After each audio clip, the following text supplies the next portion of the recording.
Welcome back, Facebook family and friends.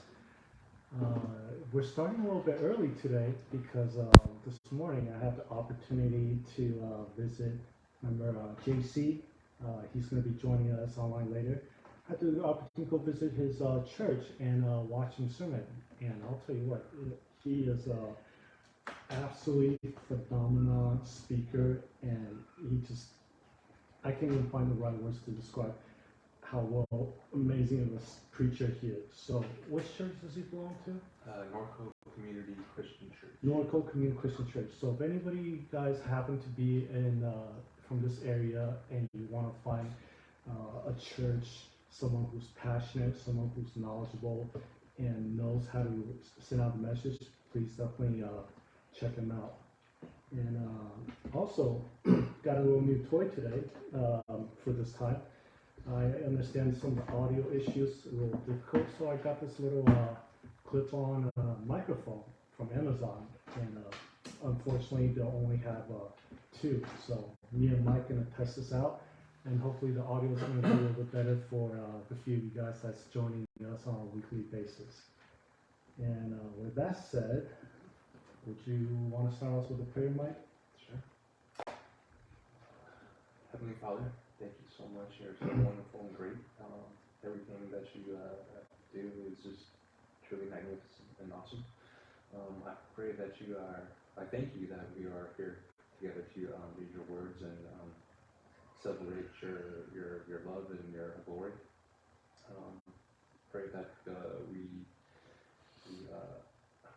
can open up our hearts and minds so that we could accept your word that we will be reading today and that we can understand it and let it abide in us as we abide in you. Thank you for just all your glory and your provisions. Amen. Amen. All right, so today we're going to be on Matthew 24. Hopefully 24 and 25. Hopefully 24 and 25. Let's see how it goes, you know. Okay, so last time, it's been a couple weeks, and Jesus, that's right, he goes off on the Pharisees and Sadducees pretty aggressively. It was like the 7 woes. The 7 woes, is that what it's called? Oh no, I know a lot of people kind of refer to it as that. He's putting them on blast. All be upon you, vipers and serpents. Then vipers and serpents, ye hypocrites. All right. Yeah, this is like all red, so I don't know if there's a good stopping place. Well, we could use the topic passage and stuff. Okay, where do you think we should stop for the first read session? 1 through 14? 14? Okay, so I'll stop at the end of 14. Yeah, so, again, coming from the previous chapter, Mm-hmm. he was putting the Pharisees on blast, and basically that's like, at the end of that was like the end of his public ministry. So now he's just, basically from this point on, he's just talking to his disciples, just kind of letting them know, what's going to be happening next, because 24 and 25, that all of it, discourse is just basically about like, the end times and when he's going to return. Mm-hmm. And then 26, 27, 26, 27 is like, when he gets betrayed, he gets betrayed, and then, for crucifixion, gets sent over to the Romans and so forth. And then 28 is his resurrection and stuff. And that concludes the book of Matthew. So. All right, 28 is the last chapter of Matthew? Yeah. Okay, so we're at 24. Getting there. Yeah, no more public stuff. He's done with the multitudes. He's done with the healing of the lame and the sick. Yeah. All right, so 24. 1. Jesus tells about the future. When Jesus went out, departed from the temple, and his disciple came to him to shew him the building of the temple. And Jesus said to him, See ye not all these things? Verily I say unto you, there shall not be left one stone upon another that shall not be thrown down. And as he sat upon the Mount of Olives, the disciple came unto him privately, saying, Tell us, when shall these things be? And what shall be the sign of thy coming, and of the end of the world? Jesus answered and said unto them, Take heed that no man deceive you. For many shall come in my name, saying, I am Christ, and shall deceive many. And ye shall hear of wars and rumors of wars. See that ye not be troubled, for all these things must come to pass, but the end is not yet. For nation shall rise against nation, and kingdom against kingdom, and there shall be famine, pestilence, earthquake, in divers places. And all these are the beginning of sorrows. Then they shall deliver you up upon the afflicted, and shall kill you, and ye shall be hated of all nations for my name's sake. And then for many be offended, they shall betray one another, and shall hate one another. For many false prophets shall rise, and shall deceive many. And because of the inequity shall abound, the love of many shall wax cold. And he shall endure unto the end, and the same shall be saved. And the gospel of the kingdom shall be preached in all the world to witness unto all nations, and then shall the end come. Okay. Isn't too terribly bad. No. Yeah. Okay, Jesus went out to the temple with disciples. So his disciples wanted to show him the outside of the temple. Or something, yeah. Because in the previous chapter, what he ends on, if you see verse 23, 39, for I say unto you, shall not see me henceforth till you shall see. Well, actually, no, it's like kind of like 37, like basically or 38. Behold, your house is left unto you desolate, like it's talking about the temple. So I don't know, maybe they were just trying to because he's mad in a sense, you know what I mean? So maybe they're just trying to like, hey, look at the temple, it's They're just trying to cheer him up. or something, right? It's like, hey, Jesus, come on, relax. It's not all that bad. Look, this temple's beautiful. Right, yeah. And what does he say? And then, Do you guys not see all these things? Truly I send to you. There shall be nothing left here upon a stone another, and not another thrown down. So he's still bitter. He's still angry. yeah. Well, I mean, because and also like this prophecy was fulfilled in AD 70 when the Romans destroyed the temple in Jerusalem and stuff like that. The temple was burned. But this is afterwards. Yeah, this is it. So I mean, this is what he's saying about the temple. Like there shall not be left here one stone upon another that shall not be thrown down. And what had happened in AD 70 when the Romans came and destroyed the temple, they burned the temple. And it caused all the golden sides to melt into the rubble. And to remove it, the soldiers had to tear through the structure apart, brick by brick, leaving nothing but the foundation just to get to that gold. Where are you getting this? It's a lot of research history stuff. Okay. Yeah. I know the destruction of the second temple, but where did you get all these things about like Romans trying to dig through the rubbles to get to the gold? Yeah, it seemed like a lot of different Really? notes and stuff like that. Yeah. Because you imagine if they're gonna destroy a temple, they probably take all the gold out first. Well, there was speculation that they weren't really intending to burn, but I guess they were just they were in such like they're all amped up and stuff, and I guess like it burned, and they're like, hey, there's gold here, and so yeah. I'll look into that destruction of second temple. Yeah. You guys. Here's some.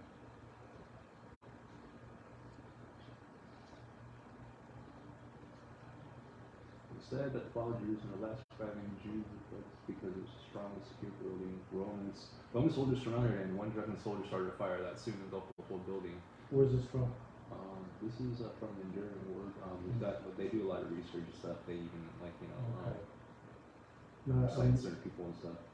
I don't know this website. I don't know how prejudiced or biased they are. Yeah. I'll look into it. Yeah. I mean, they have a really good section on crucifixion and stuff. Because I was doing that, research on chapter 27 about the crucifixion. So they seem to have done their research, and again, they're quoting a lot of Bible scholars, a lot of past preachers and all that other stuff. Okay. Yeah. So it is interesting. So when he says there shall not be left here one stone upon another that shall not be thrown down. Okay. Yeah, and then I think even Bible references might be something as well.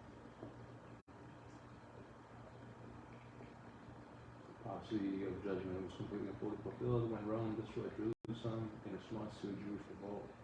Roman Empire, they laid siege to Jerusalem for 5 months. At the end of this time, Well, the you city know was what? invaded and ransacked. I know it sounds like it's a prophecy, Romans burned but the temple, he- causing leftover gold to melt into the cracks of the masonry. no. But Jesus also predicts fall of many nations. Yeah. So I think this is just him talking the way he does. And he's talking about people of Jerusalem, and this temple shall fall, that nation shall crumble, destruction, place, and all that. Yeah, I mean, these next 2 chapters are all about like that kind of stuff. Okay. Angry Jesus. Oh, it's just science. Yeah. Okay. 3. And as he sat upon Mount of Olives, the disciple came to him privately, saying, Tell us, when is this thing going to happen? And what should be the sign that these things are coming? Jesus said to them, Take heed that no man deceive you. For many shall come in my name, saying, I am Christ, and deceive many. Okay?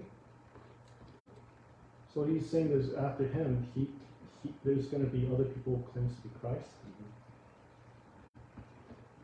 I mean, in a sense, we probably saw that in David Koresh back in Waco. Okay. Well, there's a lot of crazy people claiming to be Yeah. Jesus will return to Christ. Yeah. Some with bigger notoriety, some not. Yeah. You know.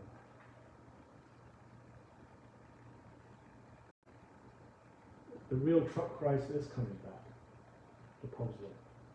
Right? The what? Jesus is coming. Yeah. Yeah. How will we distinguish him Well, when we get from him and the deceivers? we'll kind of get into that, like, you know, it's just, we're going to know it according to how it's stated and stuff like that.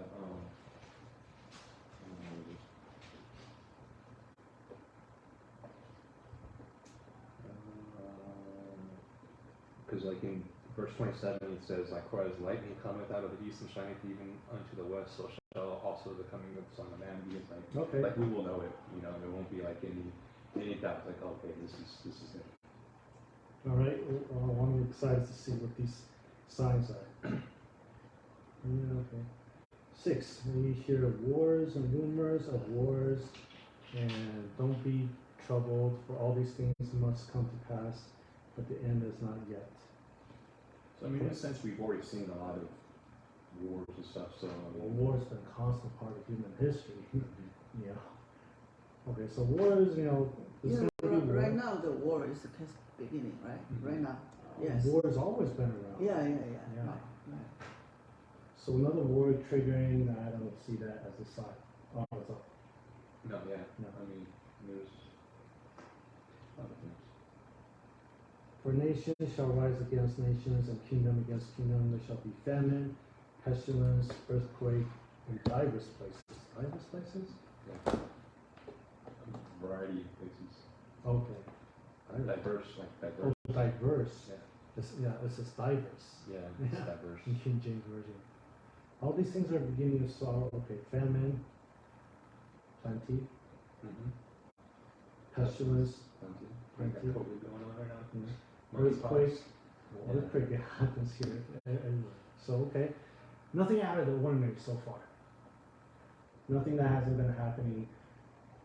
I mean, Almost I every- can't remember where I heard there was earthquake, but it didn't seem like it was, at least to me, it didn't seem like it was someplace that usually has earthquakes. Can't remember what it was, but yeah, it could. I don't know the fault lines of other nations and other countries and other places. It's easily researched, Yeah. researchable. It is, but I'm into it. Then shall they deliver you upon the afflicted, and shall kill you, and you shall be hated in all nations in my name's sake. Okay, nothing new there. Persecution of Christians been happening more than 1,000 years. And then shall many be offended, and shall betray one another, and shall hate one another. And many false prophets shall rise, and deceive many. And because of the inequity shall thou, the love of many shall wax cold. Wax cold? Grow cold. Okay. Love of many, okay. And when he shall endure unto the end, the same shall be saved. What? But he that shall endure unto the end, the same shall be saved. So those who persevere through all this Uh-huh. will be saved in the end. Well, what if you don't persevere? Like he said just 2 verses ago, in 9, those then shall they deliver you upon the afflicted and shall kill you, and you should be hated nations for my name's sake. So isn't it saying what he's saying, like, oh, if you believe in me, you'll be persecuted and you'll be killed for my name's sake, right? So if you're killed, then you're not going to survive it, right? Well, I mean, I think there's like kind of talking about like, you know, there will be groups who will be killed. Mm-hmm. There will be, you know, you'll see all this bad stuff happening around you. And if you kind of get into that, you know, like, I'm gonna, forsake the name of the Lord because I don't want to be persecuted, then that's not, persevering to the end. Okay.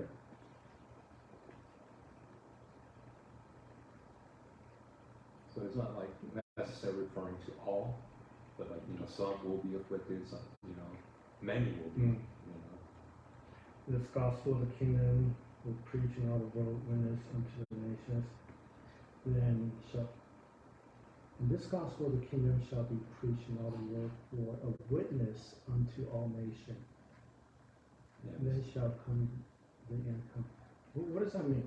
Like, The first sentence. First one in the gospel of the kingdom, Yeah. this the word of God, Uh-huh. the word of Jesus will be preached into all the world Uh-huh. for witness. This For, basic for everybody to witness or for one person? Because it says for everyone. for a witness. Yeah. Okay, unto nations. Let's see how they word it. Was that 14? Yeah. And they say, this gospel of the kingdom shall be preached in the whole world as a testimony to all the nations, and then the end will come. And LT, and the good news about the kingdom will be preached throughout the world, so that all nations will hear it, and then the end will come. Okay. So what do we got? Let's see. First, you'll hear rumors. Second, nations will go into war with each other. Famine, pestilence, earthquake. And then the Christians will be persecuted. And then people will turn against each other. And then many false prophets will arise. And people will lose their love for each other. And somehow, some way, the gospel will be spread, and then that's the end time. Yeah. Pretty much? Something like that. Summarize it, yeah.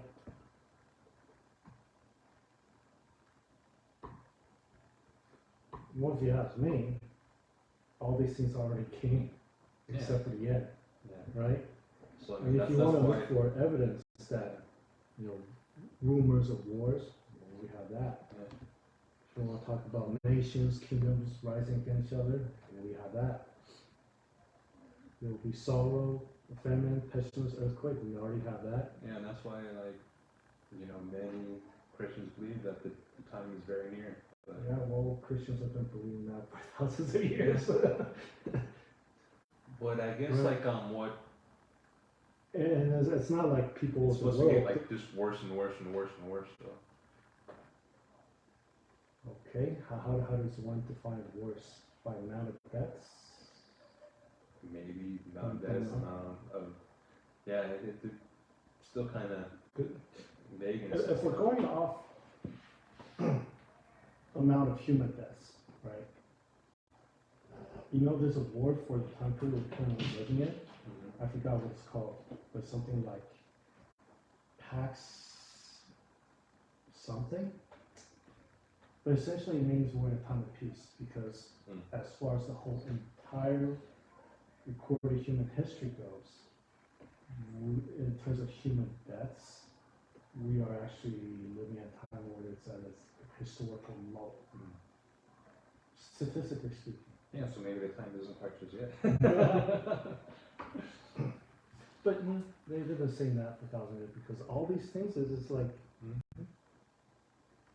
it's been around since before the time of gospel doing and ever since after. Okay. You want to take 15? Yeah. 15 to whatever? 35, I guess. All the way? Okay. Oh, 35. All right. Just why how many? It's 51 verses in this one, right? Yeah. Yeah, so we're still sticking out my third. All right. When you therefore shall see the abomination of desolation spoken of by Daniel the prophet, stand in the holy place. Whoso readeth, let him understand it. Then let them which be in Jerusalem flee into the mountains. Let him which is on the housetop not come down to take anything out of his house. Neither let him which is in the field return back to take his clothes. We heard this today. Neither let him which is in the field return back to take his clothes. And woe unto them that are with child, and to them that give suck in those days.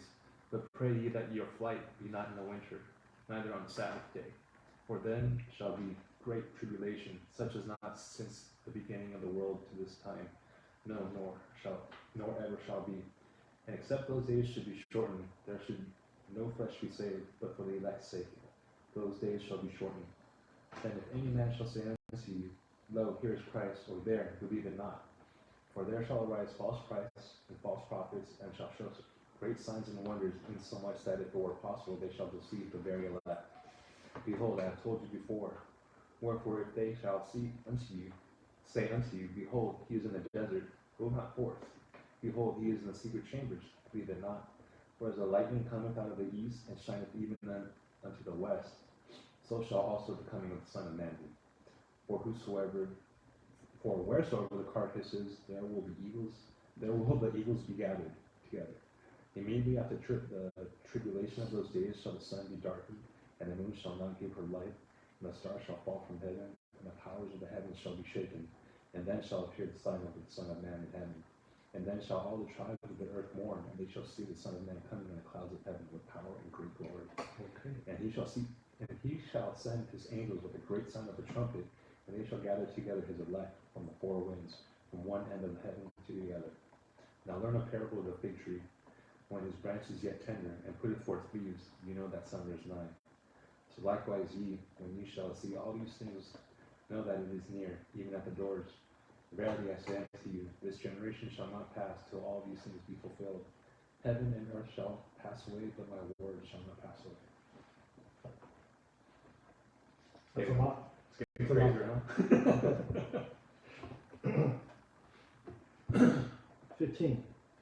When you therefore shall see abomination of desolation spoken by Daniel the prophet standing in the holy place. Okay. That's a reference. Yeah. What we got here. You mentioned abomination of desolation is taken from the book of Daniel, spoken by Daniel the prophet. Go for it. Daniel 9:27, and he shall confirm the covenants with many of the one for 1 week. In the midst of the week he shall cause the sacrifice and the oblation to cease. What's oblation? I believe it's like sacrifices. Okay, yeah. And for the overspreading of abomination he shall shake the desolate, even until consummation, that determined shall be poured from the desolate. What? What did I just read? Yeah, it's pretty hard. I can't really. Let's see. Daniel 9:27. See, this is why I wanted JC here, because these next two chapters are pretty crazy. 9:27. All right, in plain English. Plain English will be on the far right hand side. The ruler will make a treaty with the Which people. version is this? NLT. Okay, that's the National That's the New Living New Translation. Living Translation. The ruler will make a treaty with the people for a period of 1 set of 7, but after half this time he will put an end to the sacrifices and offerings. And as a climax to all his terrible deeds, he will set up a sacrilegious object that causes desecration, until the fate decreed for this defiler is finally poured out on him.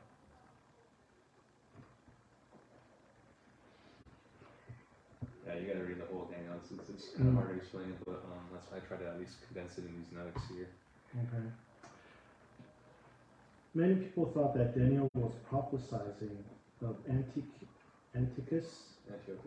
Antiochus the Fourth, Epiphanes, who constructed an altar to the Greek god Zeus in a temple and ordered unclean animals such as pigs to be sacrificed there. However, Jesus was speaking if Daniel's prophecy has not yet been fulfilled. The Antichrist will make a covenant with the Jews for a 7-year period, which is intended to provide peace for Israel. However, in the middle of the period, the Antichrist will break his covenant and put an end to Jewish worship and set himself up as an object of worship. The abomination of desolation refers to the act of sacrilege when Antichrist ends organized religion and demands to be worshipped.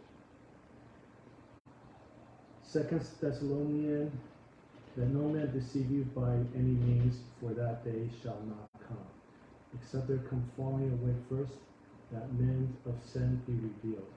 The son of perdition, who opposes and exalts himself above that is called God, or to be worshipped, so that he as God sit in the temple of the God, showing himself that he is God. Your translation is King James would be a little. Okay. No man meant to see you.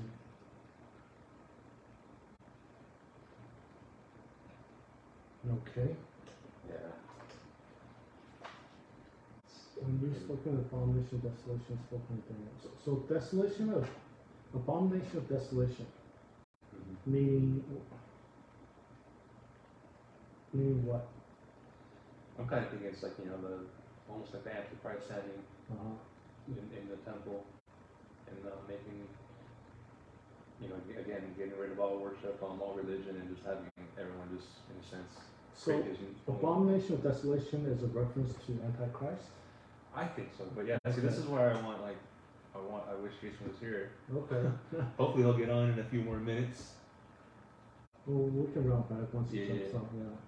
And then the great tribulation, such as was not since the beginning of the world, Jesus said that this will be the most awful time in all history. When we think of the terrible wars, plagues, famines, and genocide history I have seen, this is a pretty sobering statement. When God pours out his wrath on a God-rejecting world, it will truly be great tribulation.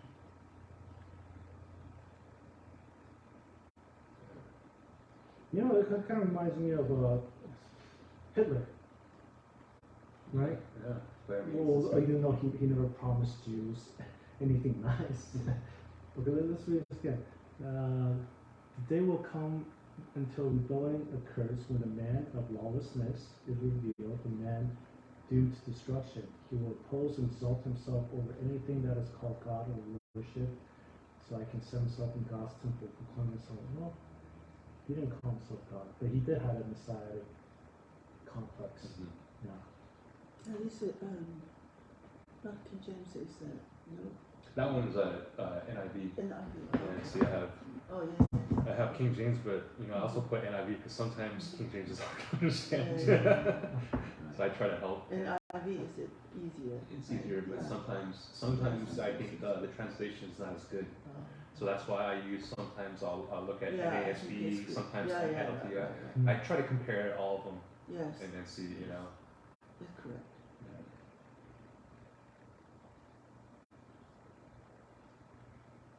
Jason, last time I remember, he told me, he said, we studied too quickly. He did say that. He like Do you think- verse one by one very slowly. So the thing is, He said, my opinion on that is that would be good, but I think for that to happen, he needs to read the whole Bible first. yes, yes, Just to kind of, because he's going to analyze, and he's not going to understand why, because it's explained, yes. One thing I was kind of thinking, you probably won't know, but like Fight Club, like if you were to analyze, if you've never seen that movie before and try to analyze like scene by scene by scene, Yeah.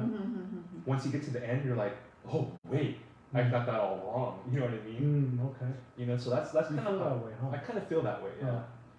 Yeah, I know. I think, I don't have any reference point to compare to, but I think we're all reading kind of slow. No? And then we are essentially breaking down every single sentence and almost Yeah. every word, right? Yeah, because I mean that's kind of like what I'm doing now when I'm putting together those notes. I'm actually looking at all the cross references and Mhm. seeing how they compare. And then sometimes it'll take me down like like one of those proverbial rabbit holes because I'll be like on this verse and all of a sudden on this verse and then looking the It's like- backstory to that. It's like Yeah. clicking on Wikipedia. Yeah, website, it's like that, but that's why, like I said, for chapter 27, I'm not done yet. I'm already at 8 pages. Mhm. Mm. Yeah, I was a little surprised last week when you mentioned like, oh, we're doing 2,000. Really? I thought we were Yeah, doing I mean, it pretty slowly. I understand what he means because I know he likes to be very thorough, Uh-huh. and but I think you at least have to have like an understanding of what is in this, because Yeah. he's gonna analyze something like that one verse about Daniel, it's like, what about this? You know what I mean? It's like, okay, then does that mean we need to go back at that time? I mean, we could do that as well. Like, analyze this first and then stop there. But then when we go to just this verse 927, we still don't have much context to go off of. We actually have to read all of Daniel, or at least not just chapter 9, but probably I think like 7, 8, or 9 or something like that. I think that's when it starts leading up into those. Appreciate you doing the legwork for us. Like, Yeah. this way we have a quick reference instead of like Yeah, flipping I mean, back and forth. I would love to take long time going through all this stuff. You know what I mean? I would love to do that because I'd like to have. Well, we have lifetime. Yeah. However long that is. But I mean, yeah, that's basically what I do these days. I just sit and read and try to study, try to Okay. understand. Yesterday I was working on 27. I only really got to like maybe through like 2/3 of it. And it took me about I spent about 8 hours on it. Okay.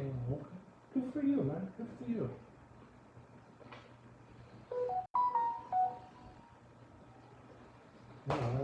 Thank you, man. It's like, every time we crack open the book, it's like, all the background liquid's already done, so it makes it easier for us. Yeah. Where we go? 16. Okay. Let them be in Judea, flee into the mountains. Let him who is on the housetop not come down to take anything out of his house. Neither let him which is in the field return back to his clothes. And woe unto that they are with child, and to them that give suck in those days. Breastfeeding. Okay, I thought so. So what's he saying, 19? To And them that give suck in those days. Yeah, like it's just basically it's like like I feel bad for when that day comes. I feel bad for those who are pregnant and those who are still nursing their children because they need to get away because like in the previous what. Well, I don't know. That's not what I'm reading here. It says in 15 when you guys see the abomination of desolation, then let them be in Judea. So the people of Let people in Judea Judea, let them run in the mountain, escape the mountain, escape to the and mountains. let him who is hiding or I guess escaping on top of a house not even be able to go into his house, and let him who is out in the field not be able to return, not even to get. Yeah, like you just need to get away. And Yeah. sorry, man. Hey, Jason, you have a hungry? Okay. Yeah. Join us if you like. Oh, so you're starting early today? Yeah.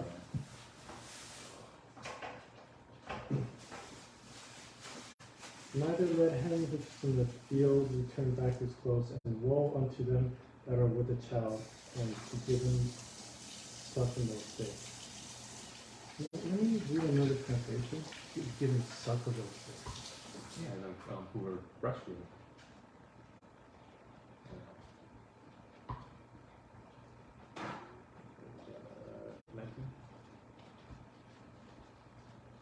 Yeah, 19. How terrible it will be for pregnant women and for nursing mothers in those days. No. I'm overthinking.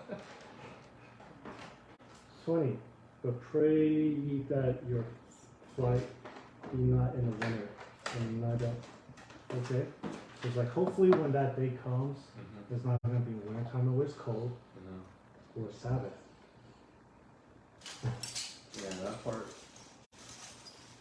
Because I according, don't know. according to Sabbath, you're not even supposed to work like a Right. walk a certain distance and stuff like that. So I guess I don't know. So what, if it does fall on Sabbath, then you better stay put?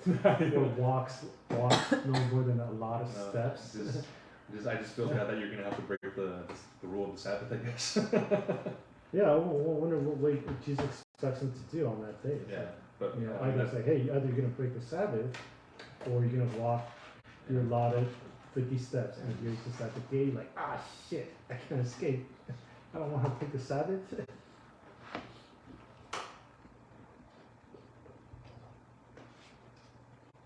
"21. For then shall be great tribulations, such as not since the beginning of the world, there's no time nor ever shall be." Getting dramatic.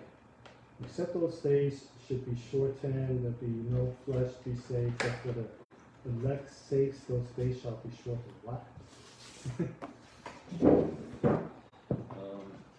except those days should be shortened, there should be no flesh saved. So unless the days are gonna be shortened, no flesh will be saved. But for the elect sake, those days will be shortened for For the elect? Who's that? the elects, like the believers and stuff. Oh, Yeah, okay. the elect sake. I think this is. Let me read another translation of it.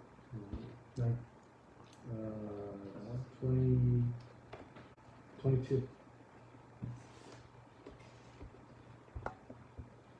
Right here? That's King James. Okay. NASB, NLT. "And if those days have not been cut short, no life would be saved. But for the sake of those who let those days should be cut short." Huh? Yeah, those days will not be cut short unless it's for, What's the I meaning think behind this days is, cutting short? this is miserable, is the end of this earth. Mhm. So NLT, in fact, unless that time of calamity is shortened, not a single person will survive. But for God's chosen ones, it will be shortened. Oh, short means death. Yes. Like, well, what's the? I'm trying to understand what's the benefit of having a short day. Is that a good thing or that a bad thing? Yeah, we're at least on probably body to heaven. 24:19. John 16 chapter and 33, say like that. John 16, chapter 16, and verse 33, say like that. These things I have spoken unto you, that in me ye might have peace. In the world ye shall have tribulation, but be of good cheer, I will overcome the world. And the last verse, last chapter, last Revelation, Revelation chapter 6.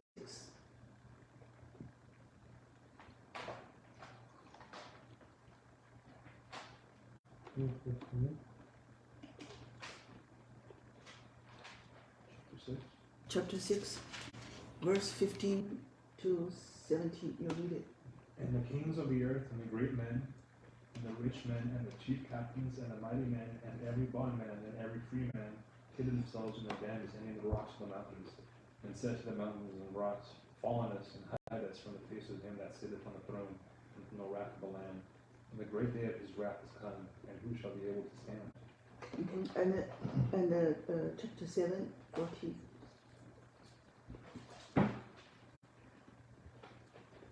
And I said unto him, Sir, thou knowest. And he said to me, These are they which came out of great tribulation, and have washed their robes and made them white in the blood of the Lamb.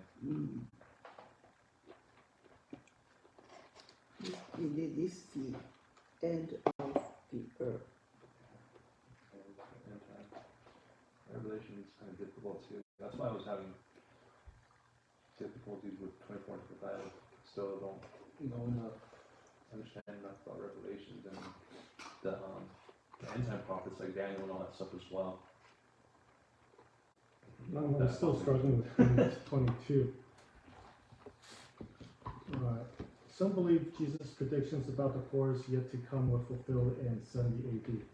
The Roman siege of sacking Jerusalem. However, in those events, the desolation of the temple came near to an end, not at the beginning. While the bloodshed was horrible, it was not an outlier for warfare of that era. As a result, some Bible teachers believe this to be true, while also holding those events to be repeated on a larger scale at the end of the age. A further problem for complete, full 70 AD interpretation is that translation verse 20 to the statement Christ makes here. Taken in context, Jesus seems to be saying that the same day, which involves an abomination and intense danger, threatens to annihilate the entire human race. If Jesus is suddenly switching gear to speak in different times, it gives no indication the subject has changed. Some scholar points to Daniel 12:1, suggesting that Jesus is speaking of Daniel's 1,260 days. This is 3.5 years that is often linked to the Great Tribulation Jesus mentioned. Jesus is saying this time of great suffering will be ended in order to spare those who belong to God, in order that some human beings should be saved.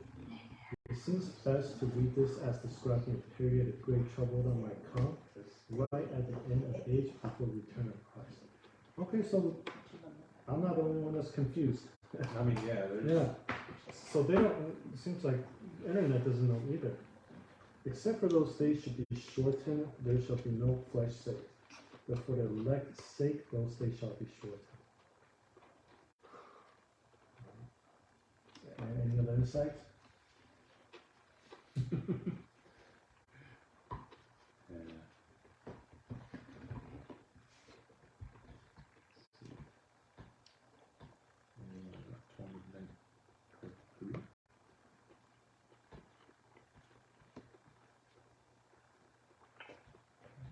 22.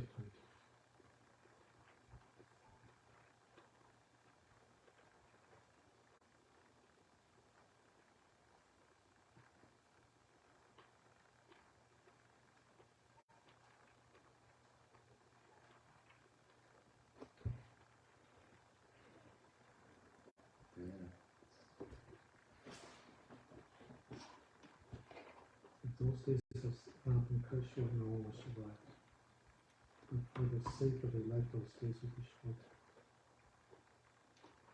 And if those days have not been cut short, no one will be saved. So part of the end time is days are going to be shorter. Yes? Right. If those days has not been cut short, no humans will be saved. But for the sake of the elect, those days will be cut short.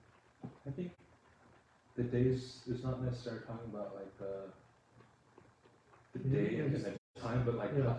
the days of like, you know, the troubles, Right, the end time, the tribulations. like the instead of lasting like, let's say 100 days, it might only last 50 days for the elect's sake, you know what I mean?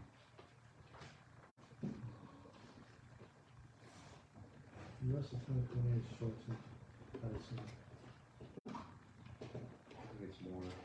Okay, here's a unique translation from NLT. What's NLT? New Living, right? In fact, unless the time of calamity is shortened, not a single person will survive, but it will be shortened for the sake of God's chosen ones.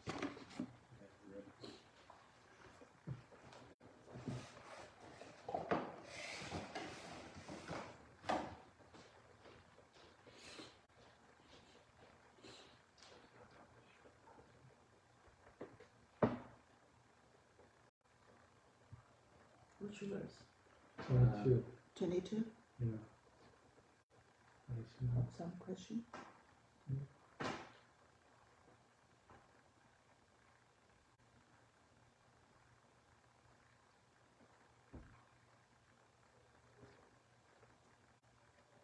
Okay, so here's my guess. When end time comes, things are going to be bad for everyone. Mm-hmm. But for those who follow Christ, it won't be as bad. Oh, Oh, yes. I was just texting you.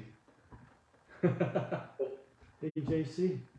Hey, starting a little late. Oh, it's all good. Good to have you aboard.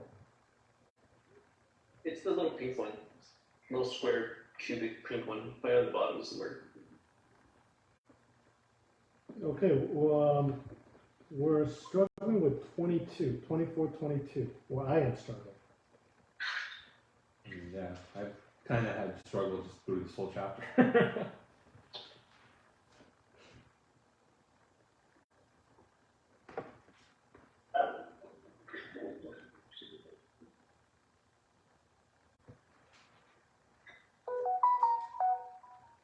What do you make of 22, JC? Which one? 22? Verse 22? Yeah, 24, 22. Let's see.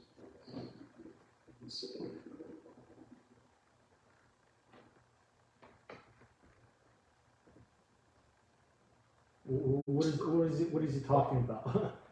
Difficult. Yeah, this one is kind of hard. 哦，你可以帮我翻译一下吗？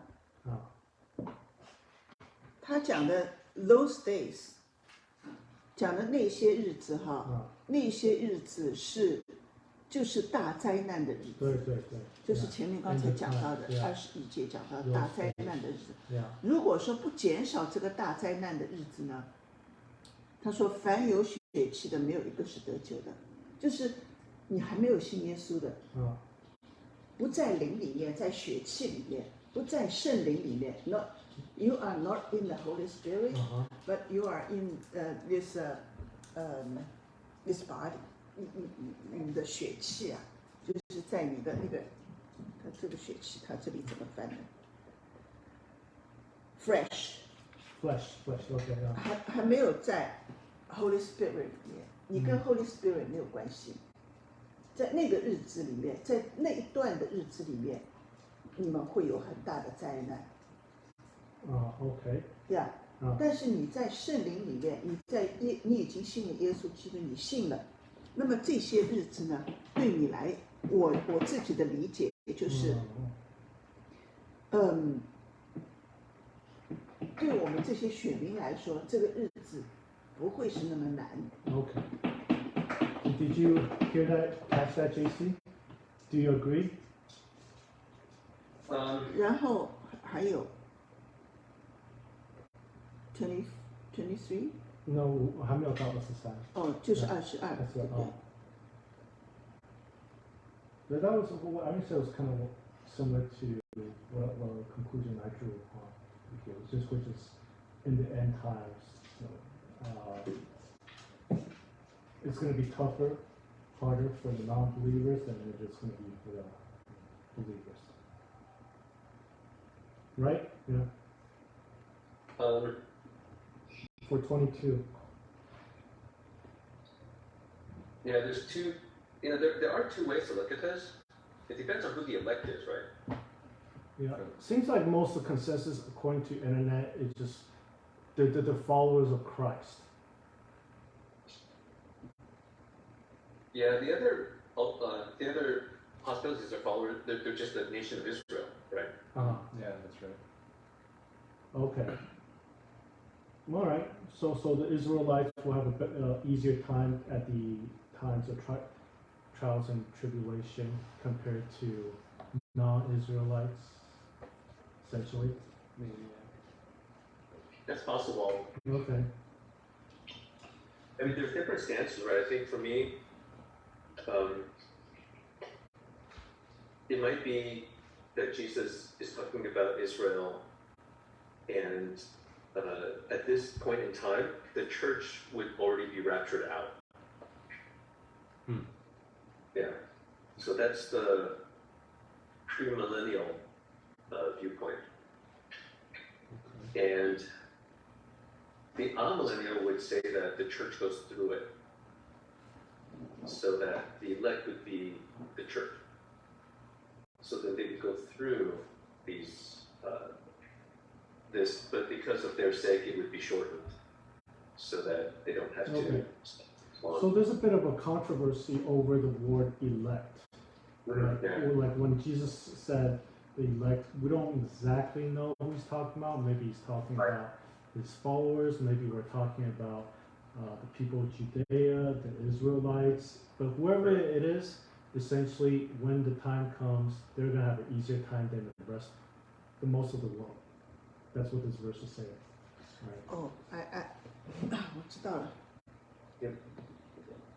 Yeah， 从16节到22节，from 16 to 22，这几节经文哈是讲主耶稣要再来，要再来的日子，再来之前，这个地上有很大的灾难，他写得很清楚。对，那么在这个空前的这个很厉害的灾难，以前都没有过的，那么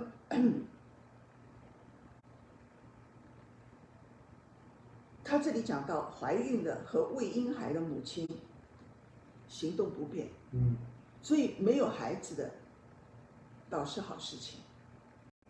那有孩子的，你就会给父母带来很多的不方便，所以我有时候认为，我说没有孩子也是好事情，不一定要有，对不对？但是他说，在这个大灾难来之前哈，要是这22节讲的，要是依照神所定的日子，我们来做，全世界不会有一个人活的。再讲一遍。OK， 在这个大灾难前，要是我们按照神所定的日子来执行的话，全世界没有一个人存活。但是为了拯救世界上忠心靠主的人，这个日子的数目会减少。Okay. 了解。Yeah. So Yeah. Irene's take is that the elect are the followers of Christ. What was that verse we were struggling with earlier? Which one? 15. I think the abomination of desolation. Oh yeah. That's another thing that I know it has to do with Daniel, and I know like a lot of people were considering at least before that it might have been Antiochus IV Epiphanes when he came in, but then Jesus is still speaking as if Daniel's prophecy has still not been fulfilled. So I was kind of thinking the abomination of desolation would be like the Antichrist or something. That's kind of what I was starting to gather from it. I was wondering what your take on that was. Yeah, so that's kind of what I learned too, was that Antiochus Epiphanes IV was during the Maccabees, right? Mm-hmm. That's what he went into the temple and slaughtered a pig. That's the abomination of desolation. But it's interesting because we do see kind of, in a sense, history repeating itself, right? And so the Bible gives us the idea that it happened before, it can happen again.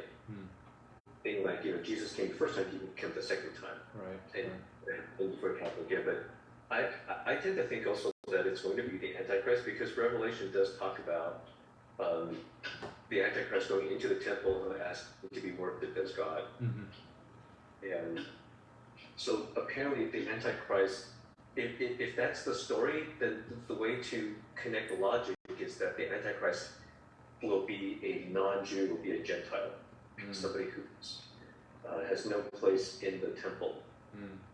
And so, it's difficult because there is no temple. The only, right now, they're actually going to build a third temple. Oh, nice. So there is the plans online for a third temple, and you can see it's kind of cool. It's like totally modern and stuff. Okay. But if you look at the Temple Institute in Israel, they actually have like But first they got to retake Jerusalem officially. Right, exactly. So a lot of steps have to happen before any of this that Jesus is talking about in 24 is going to happen. So are these things happening? that has yet to be seen. So yeah, I'm with Mike on this one, that it's probably still yet future. Okay, let me read this part, see what it says. Yeah. Christ's disciples responded to his prediction that the temple would be destroyed by asking two-part questions. First, they asked when that would happen. Second, they asked that signs would be expected to see prior to his return. In the prior passage, Jesus addressed the second question, explaining state the world during the end times. Here, Jesus continued to speak on that subject. He points to a moment that will mark the onset of the worst possible calamities. This instance is the same one referred to by the prophet Daniel as abomination of desolation. Daniel speaks of this several times. It's interesting that Matthew adds a footnote here directly encouraging the reader to understand that reference. Mark as well includes the same advice when describing Jesus' work. Some Jewish scholars felt this prophecy has already been fulfilled in 167 BC. Okay. Antiochus IV Epiphanes, the king of Seleucid, construction of altar to the Greek gods Zeus in the temple, and ordered them clean animals and pigs to be sacrificed there. This was catastrophic, intense violation of the Jewish people. However, Jesus speaking as though Daniel's prophecy has not been fulfilled, at least not fully. One interpretation of this event in 66 to 70 AD partially fulfills Jesus' prophecy here. The temple was desecrated by an act of sacrilege in AD 66 when Jewish zealots killed the priests and spilled the blood in the temple. Desolation followed in 70 AD when Rome burned up the temple and tore it down. They set up their own standards of Roman Emperor Caesar, who they worshipped as a god, defiling the temple yet again. Another interpretation is that the rebuilt temple will be violated by a known figure such as the Antichrist. This marks a transition from time of tribulation to one of great tribulation. This more easily fits within the context of Jesus' remark, which to point have focused on the very end of history. It also makes more sense that the idea of this abomination triggers an era so ferociously dangerous that it would destroy the entire world if not cut short. Jesus' warning for those who see this moment of abomination is to immediately run away from Jerusalem and escape the judgment to follow. Hello. Hope you're feeling better, Ray. Thank you. Awesome. Goodbye. Bye. Bye.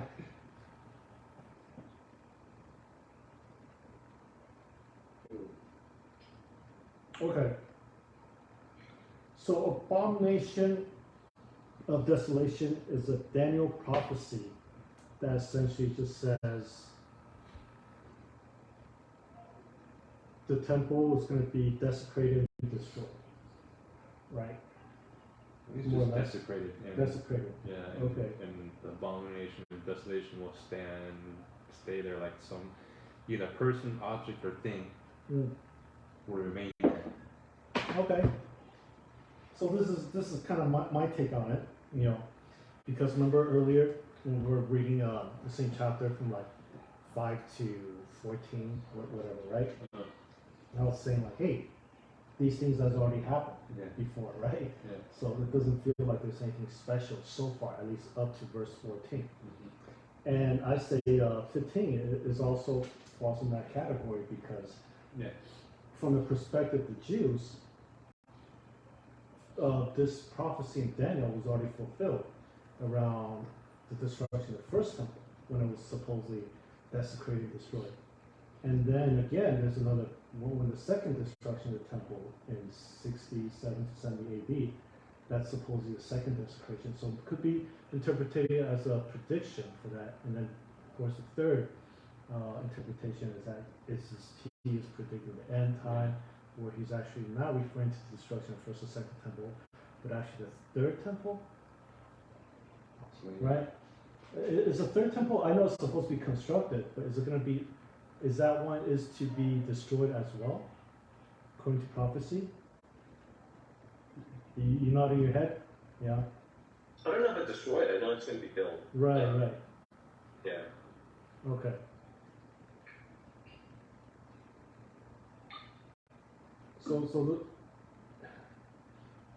But the thing In the is, like, context of this whole So what we read so far, it seems like the third one might be more likely, because generally he's been talking about end times. Yeah, and that he's basically trying answering the disciples' questions of when shall this be the Right. end of the world and stuff like that. But at this time, the second temple was still standing.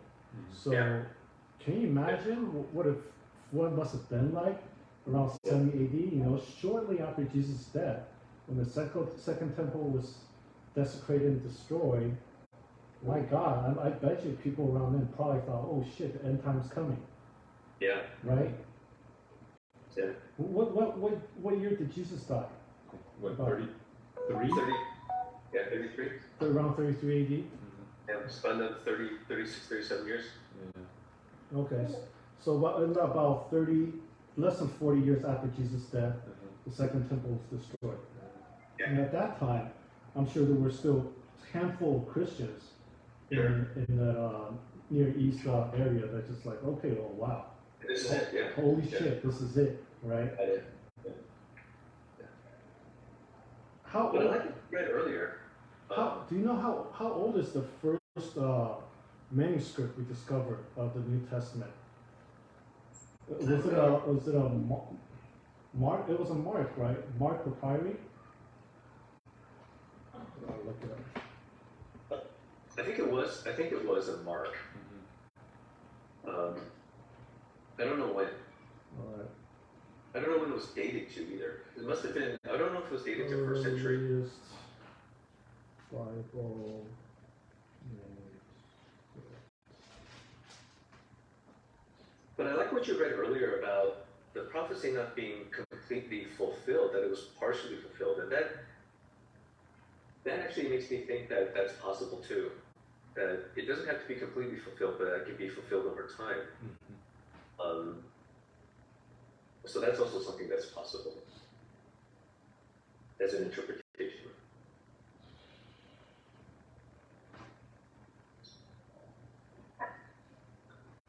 Mark, they say it's probably anywhere between It's 40 actually, and 70 AD. well, that was when they think it was written, right? Yeah. When is it? 70. Anywhere between 40 and 70.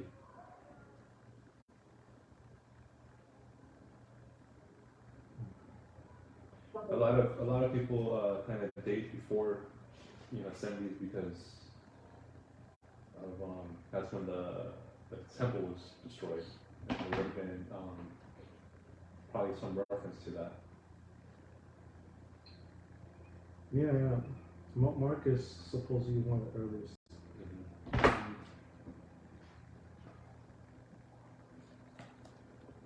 See, I'm wondering what motivated people to write down the Gospel of Jesus, right? I think most general scholars, they come to consensus that Mark is probably one of the earliest manuscripts, was earliest written, right? Even it was dated, what would you say, 50 to 70? Anywhere between 40 to 70. 40 to 70s, okay, so. And they say that about the other apostles too, but Yeah. it's only John that is probably around 90. When was Mark written?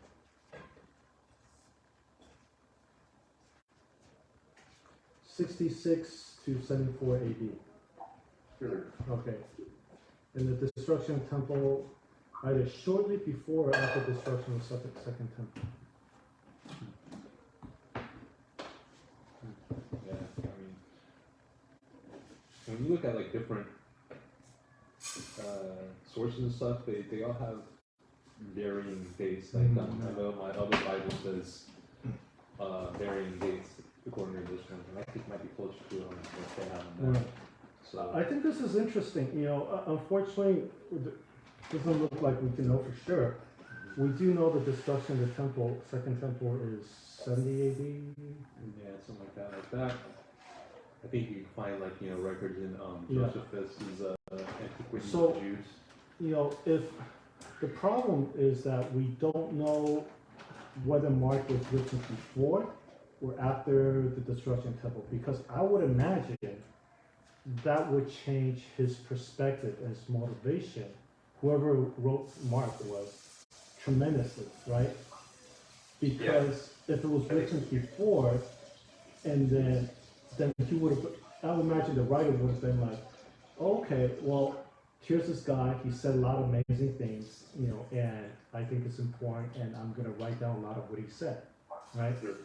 Whereas if it was after the destruction of the second temple, he probably would have had a lot more of a doomsday, a more of an end time type, like a revolutionary type of attitude, like, oh shit, destruction of second temple, exactly like this, like what Jesus predicted. Therefore,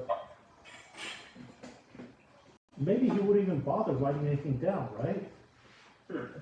Right? Because if most Christians are aware of Daniel's prediction, and if the followers of Jesus do follow that, listen to what Jesus is saying, like, hey, the temple will be destroyed, and that's when you know the end time is coming. And then a few years, few decades after Jesus died, temple gets destroyed.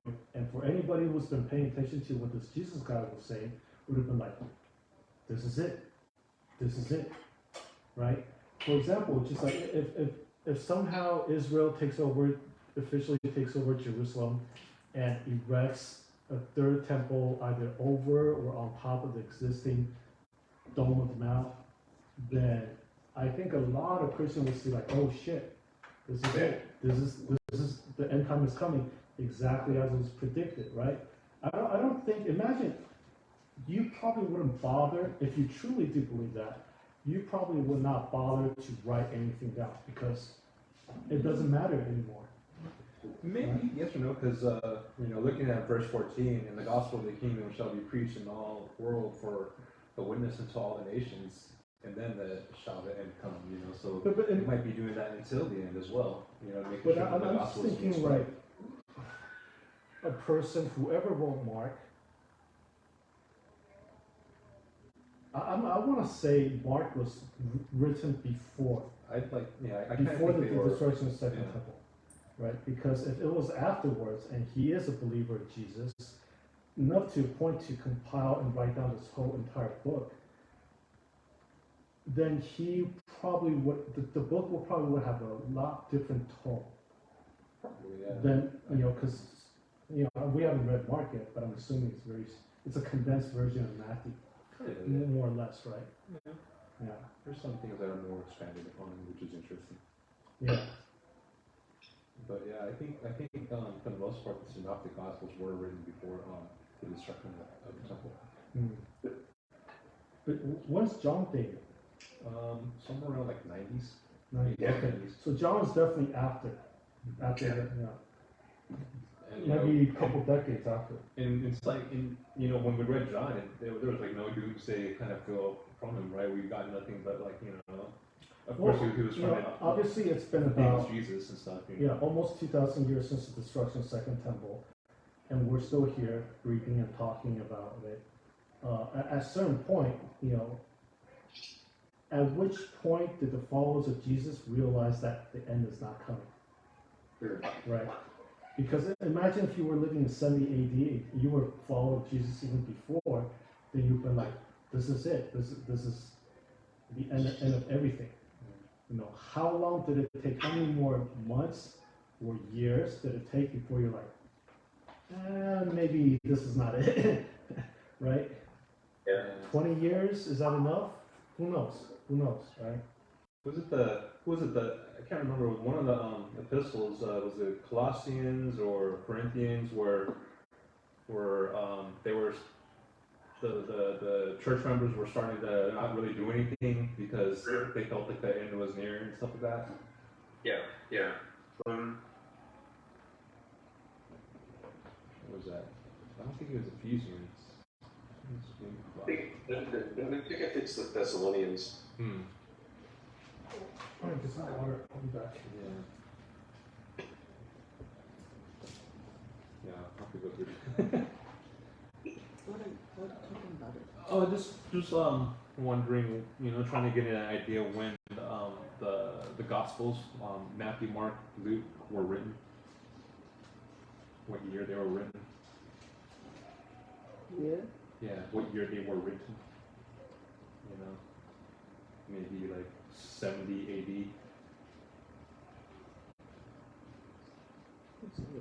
Huh?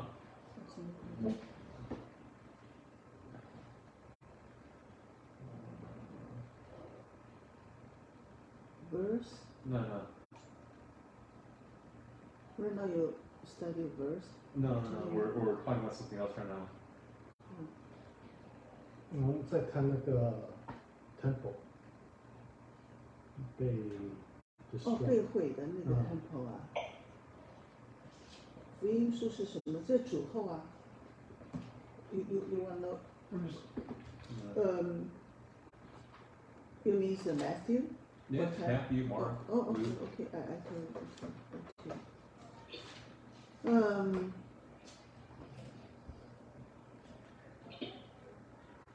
马太福音在主后50年代，60年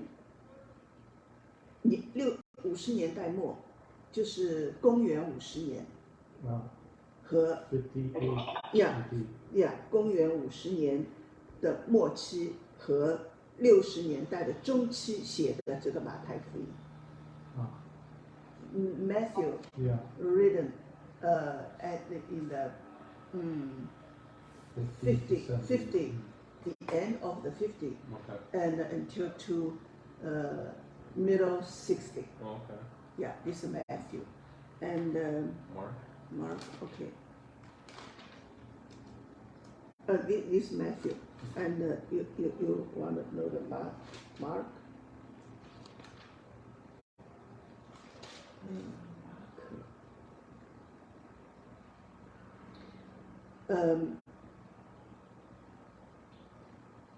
Before the Matthew, Okay.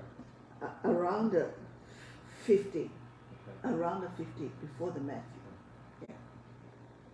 And somebody think the Mark right on the 65. Somebody said like that, but Yeah.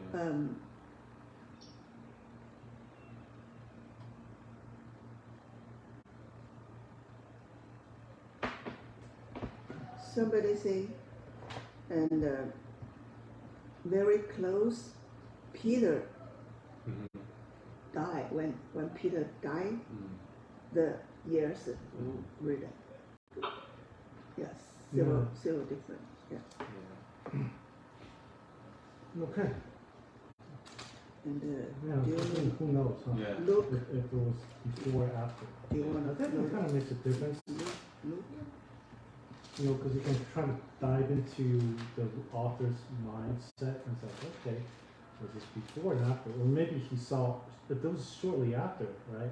Because supposedly Mark was written between 66 and 74, and destruction of the temple is, yeah, and if he wrote it afterwards, he could have been like trying to preserve things, or he feels like the end time is not coming a few years later. Now, how long does it take to someone to hang on to that end time belief before they kind of realize, oh, I guess it's not coming? And we don't know, right? We don't know. By individual person too, you know. Right. Okay, let's move on. He got his moving on. The Trinity flag not be winter. Okay, 22. Okay, 23. If any man shall say unto you, Lo, here is Christ, or there, believe it not. Okay. For there shall arise false Christs, false prophets, and shall shew great signs and wonders, insomuch that if it was possible, they should deceive the very elect. There's that word again, elect. So 24 is saying there's going to be a bunch of false prophets, and they're going to show great signs and wonders. I guess miracles, perhaps. Something, right? It'll be something that's going to be obvious. If it were possible, they would deceive the very. Okay, so they're going to try to deceive the elect. and elect right now are either the children of Israel or followers of Christ. Mhm. We don't know. Yeah. 25. Behold, I told you before. Wherefore if they shall say unto you, behold, he is in the desert, go not forth. Behold, he is in secret chambers, believe it not. Okay, 26. Is he talking about like? What's he talking about? If someone tells you that Christ is in the desert, don't go there. If someone tells you that he's in the secret chamber, believe it or not, because 27, you know, basically it's that's like it's gonna be lightning comes out of the east and shine even into the west. So shall the coming of the Son be. All right, I'm gonna look this up. Lightning of the east shine come out of the west. I mean, it's just basically kind of like it's gonna be an obvious sign. Well, some people, biblical literalists will take this literally and see. I want to see what they, how they interpret this, because this is a sign of end times. So to them, it's absolutely important. Whereas the lightning comes out of the east and sun comes from the west.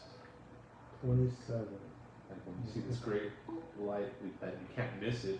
Well, that's how lightnings are, right? I know we don't get lightning too much here in California, but it does kind of shine across the whole sky, right? Yeah, I mean, he's likening it to that. Yeah. It's So it happens all the time? No, I mean, it's No, just going right? to be obvious, is what he's saying. Because you. The lightning flashes and he shines the west, so will be a sign of it. Nobody will miss the return of Jesus. The event won't be exclusive or hidden or known only to a few. When he comes the next time, his second coming, he won't appear to only to a small group of faithful. He won't be hidden away in inner rooms of some monastery style retreat. He won't be off in the wilderness with news arriving to him as rumors. Here Jesus adds a more dramatic emphasis to his point. His arrival will be as public, as obvious as blasted lightning. Okay. It's not really a sign, he's making a metaphor. Yeah, that's what I'm saying. This is going to be obvious. Okay.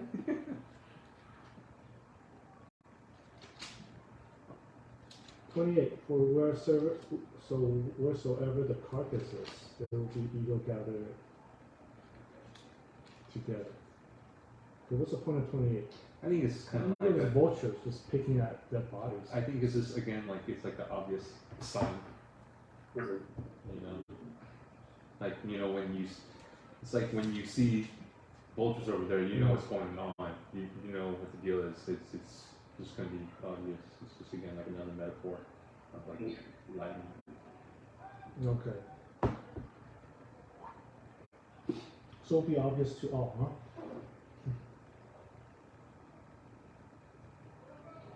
"29. Immediately after the tribulation of those days shall the sun be darkened, and the moon shall not give her light, and the stars will fall from the heaven." Okay. "And the powers of heaven shall be shaken." Okay. Stars will fall from the heaven. What is that? Possibly, yeah. Could be possibly like we see like meteor showers or something like that. Just one? Or all stars in the skies? It's plural, but it doesn't state all.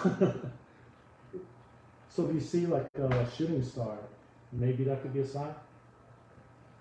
Yeah, that could be a sign, but again, like also in conjunction with sun being dark and moon not giving her light.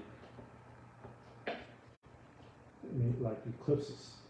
Something like that, maybe.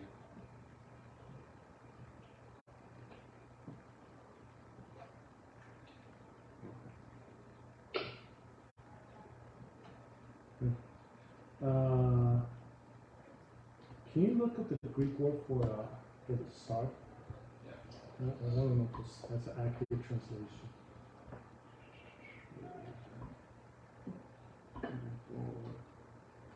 Oh, funny. It was the one I chose already before. Oh, okay. Great minds, right?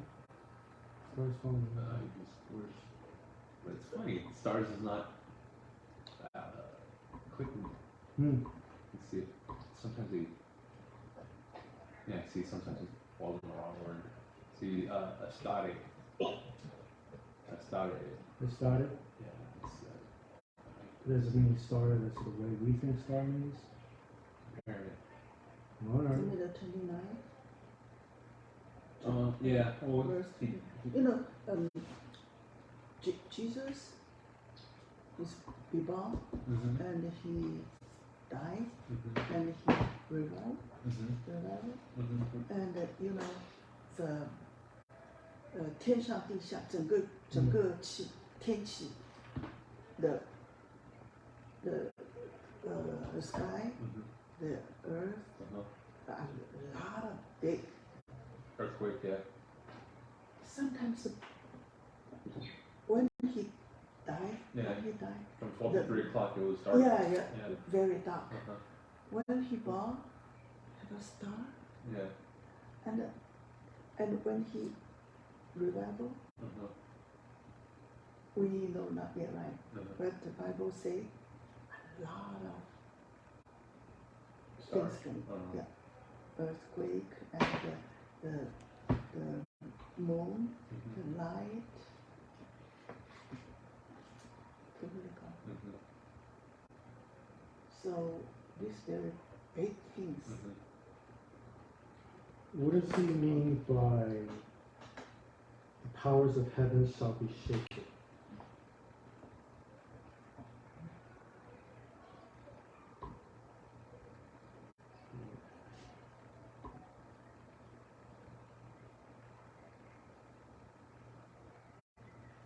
Immediately after anguish of those days, the sun will be darkened, the moon will give no light, stars will fall from the sky, and the powers in the heavens will shake. What does that? I understand it, but what does that look like? Don't know. Powers of the heavens be shaken. This one I have this chapter trying to get notes on it. I mean, it's just difficult. See what you got. Okay. Isaiah, behold, the Lord cometh, appears again too late. Oh, The yeah. sun shall be darkened as void, and the moon cause to shine, and I will punish the world for evil, wickedness, all those proper season, I will lay low the haughtiness and terrible, I will make them precious and fine gold, and as in Yeah. therefore I will shake the heavens, and the earth shall be moved out of her place. Okay, so the earth will be moved out of her place. Okay. Yeah, so I think, so like, So the earth This- will this go out of verse- orbit. yeah, this verse, like, Jesus kind of, I guess, draws upon the themes of these, 3 Old Testament verses, Mm-hmm. or 4 even. You know, but yeah, I don't know exactly how the heavens shall shake. Yeah. but Well, it yeah, does, this one, it does give us a little insight, right? The heavens shall tremble. These 2 fingers. Up, down. Yeah, according to Isaiah 13, verse 9 to 13. Therefore I will shake the heaven, the earth shall be moved out of her place. So either earth is going to go off her axis or out of orbit, right? Possibly, yeah. If we're relying on Isaiah 13. Yeah. Okay, good to know. Actually, if you look in Revelation chapter 6, it could just mean that the earth itself is, like, just the topography is going to be shaken up. Topography. Also, you know, the heavens won't look the same because it's going to be kind of like an etch-a-sketch or something, like you just shake it. Uh-huh. And so, but Revelation chapter 6 says that the sky vanished like a scroll, 6:14. And then it says, and every mountain and island was removed from its place. So I think that's kind of the earth being shaken. Doesn't there's an earthquake, but it's just going to be such a huge way that it's Something like monumental, something Yeah. catastrophic. Yeah, just something really catastrophic. Okay. Right. Yeah, and again, it's like all these seem to serve as, you know, like the metaphor for that. Yeah, it's just going to be obvious when the Son of Man comes, because that's what 30 starts leading into again. All right, 30. And then shall appear the sign of the Son of Man in heaven.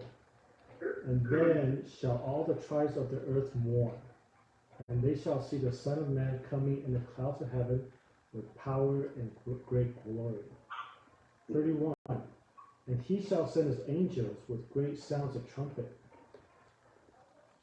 Can you look up the trumpet word Greek, please? I don't think they have a trumpet. It's like a horn, not like a real. Yeah, it's like those. I want to see what the Greek translation You is. know, like a Viking horn type thing.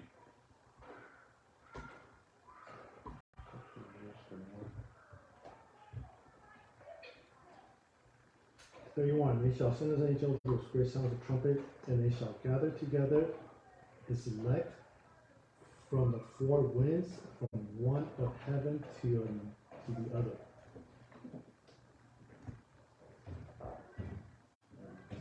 So again, I think a trumpet back then was just kind of like a horn, like that Viking trumpet thing. Okay. Well, what's he talking about? This four wind stuff. Four winds is just like a metaphor for like north, south, east, west, kind of like all over the world. Yeah. Okay. And he shall send his angel with great sounds of trumpet. So there's going to be a bunch of. So I'm painting a picture. Oh, you know what? Let me finish it first. 32. Now learn a parable of fig tree. When its branch is yet tender, we put forth leaves. You know the summer is not what? You know that summer's near. So when the parable of the fig tree, the one that he cursed to, No. No? This is another parable Okay, which one is that? of one sentence, basically. Refresh my memory. What we're reading right now, that's Oh. the parable. That one sentence. We have not read this one yet, have we? Just reading it right now. When his branch is yet tender and Oh, put okay. forth leaves, you know that summer's not. That's the parable. So what does that mean? So when a fig tree is young, Is yet tender and put. Yeah, I guess it's because they back then knew the seasons of the fig trees. And I guess I don't know anything about fig trees, but I'm assuming that when the branch is still young and tender and starts putting forth leaves, that's when it starts to do that when summer is near, like end of spring or something like that. I see. So likewise, when you see all these things, okay. So 32 is saying just like the way you rely on looking at fig trees to determine The seasons. the seasons. Yeah. Just like the way you do with that, you will see that all these things, all the end time is near, even at the doors. Even at the doors? It's right at your doors. Oh, Yeah. okay. What was that, Jason? And so this is why a lot of people think that it's talking about Israel, because whenever the fig tree, the position of Israel, and same thing in Revelation 6 again, it also talks about, it compares it to the fig tree and its leaves. And so in chapter 6 of Revelation, the assumption is that church has also been raptured out. And so a lot of this might be speaking about Israel. But again, that really is still up for discussion. I tend to think that it's Israel being talked about here. But I can see why people could say that it's also the church. So. 34. Truly I say unto you, the generation shall not pass till all these things are fulfilled. Heaven and earth shall pass away, as my word I shall not pass away. Okay, so I want to paint a picture here.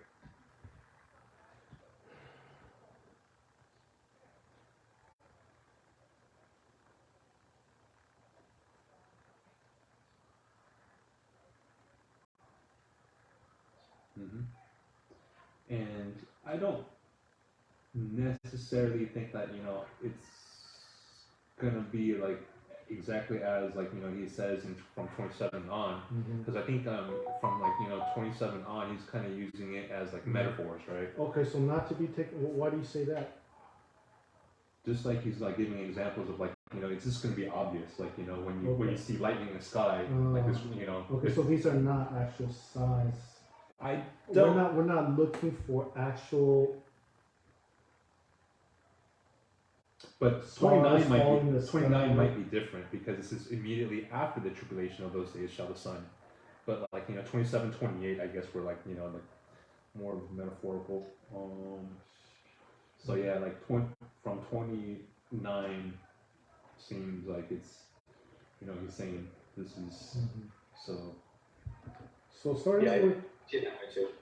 yeah, starting with 24, he says there'll be false Christ, and then people will come out and say Jesus is here, Jesus is there. Don't listen to them, and lightning will be coming out of the sky, and so will the Son of Man. And as obvious as bald eagles picking out carcasses out in the open.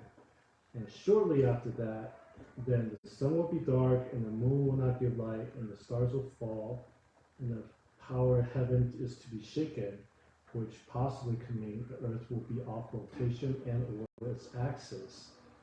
And the sun will appear in heaven. There'll be lots of sad people on earth, and there'll be angels with trumpets blowing, I'm assuming. And No, he will send his angels with the great sound of the trumpet. okay, Some will blow the trumpet. so there'll be angels coming out of the sky, Mhm. okay, from the top. Then they got trumpets blowing notes, and it will be obvious to everybody. Right? Yeah. Pretty much. Yeah. Okay. All right. 36. No one knows when Jesus will return. But of that day and hour knoweth no man, no, not the angels of heaven, my Father only. But as the days of Noah were, so shall the coming of the Son of Man be. For as in the days that were before the flood, they were eating and drinking, marrying and giving in marriage, until the day that Noah enters the ark, and knew not until the flood came that he took them all away, and shall also be the coming of Son of Man to be. Then shall two be in the field, and one shall be taken, and the other left. 2 women shall be grinding at the mill, and one will be taken, the other left. Watch therefore, for ye know not what hours the Lord doth come. But know this, that if good man of the house have known in the watch of the thief would come, he would have watched, but would not have suffered his house to be broken up. Therefore be ye also ready, for in such an hour ye think that the Son of Man cometh. Who then is a faithful and wise servant who holds his Lord hath made ruler over his household, to be given meat in due season? Blessed is the servant whom his Lord that cometh shall find so doing. Verily I say to you that he shall make him a ruler over all his goods. But if the evil servant shall say in his heart, my Lord delayeth his coming, and shall begin to smite his fellow servants, to eat and drink with the drunkards. The Lord of that servant shall come in a day when he looketh not for him, but in an hour that he is not aware of, and shall cut him asunder, and appoint him portion with hypocrites, and shall be weeping and gnashing of teeth. Okay, that was a little hard to read. 36. I'm probably going to need a lot of New International or New Living Translation.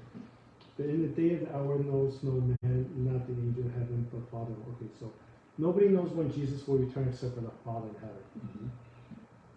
37. As in the days of Noah, I was like, no? What the hell is Noah? Because the King JV, they spell N-O-E. Well, I mean, this is just because, I guess because it was the New Testament, they spelled it differently, probably according to more closer to the Latin version and stuff like that. Okay. Yeah, Yeah. because we'll see again. We saw that when they called Elias, Mhm. his name in the Old Testament was Elisha. Right. Yeah, so probably did the same Okay. thing here for Noah. So Noah, yeah. We saw the flood. The and he ark understood, side, yeah. And then- Yeah. So shall the coming of Son. But as the days of Noah's were, so shall the coming of the Son to be.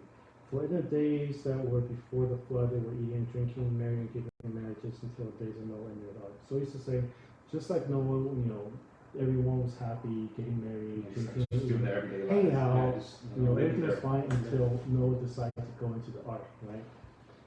And knew not the flood came and then took them away, so shall also the coming of the Son to be. Okay, so it's- Just Alice lost again again.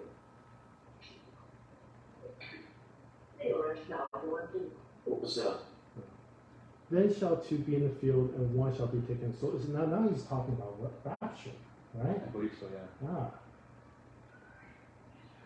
Two shall be in the field, one shall be taken, other one left. Two women grinding of mill, one shall be taken, other one left.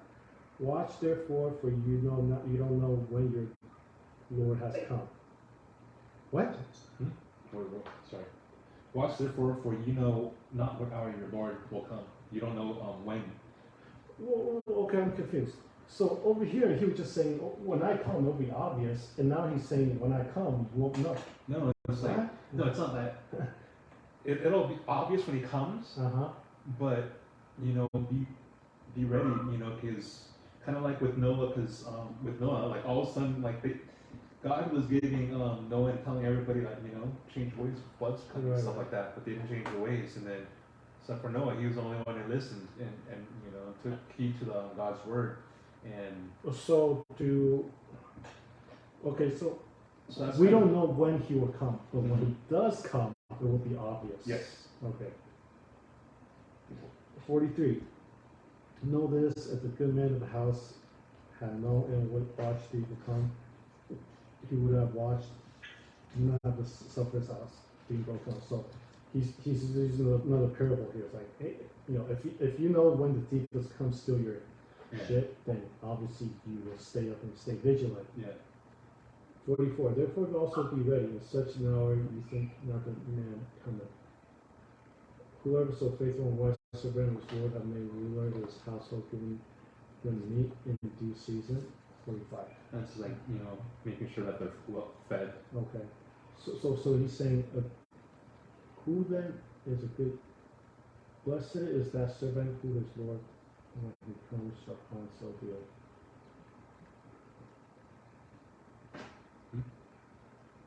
You good? No, Or what? with this whole servant thing. So basically from 45 to Yeah, 51, he's saying it kind of, the wording is kind of weird, but it's like, which one would be like a good servant? Mhm. The servant, the servant who would be like a faithful, what is like the trait of a faithful and wise servant? Someone who would, like make sure that, he makes sure that his fellow servants are taken care of, because I guess he's like, Is he talking about the master taking care of the servant, or no, the servant? he's like like in a sense, the head servant. Yeah. When his master goes out, he's responsible for the rest of the servants and stuff like that. So he has to Okay. make sure they're taken care of. And then at the end part of this particular passage and stuff, it's like he's contrasting a good servant with a bad servant who thinks like, oh, my master's not going to come back for a while. Uh-huh. I'm going to treat the other fellow servants who I'm supposed to take care of like horribly. I'm going to go drink and get drunk with all these other guys, blah blah blah. So he's asking like, which one's the good servant? The one who's doing good and preparing for whenever the house master will come, when he does not know when he will come, or is a good servant, or this other one, is this the example of a good servant who doesn't think his master's going to come home anytime soon, and he does all this, Got it. Okay, so this is another parable that Jesus is saying, right? It's just, essentially, it's like a parable of the servants, saying, you don't know when I'm going to be back. Just like if a good servant is going to watch over his master's house, even when the master is not around, watching over his good and taking care of his master's other servants, versus a bad servant that eats and drinks with the drunkards and says to himself that, oh, my Lord is not coming back anytime soon. So in 50, he says, the Lord of the servant will come whenever he feels like it, in an hour that he is not aware of, right?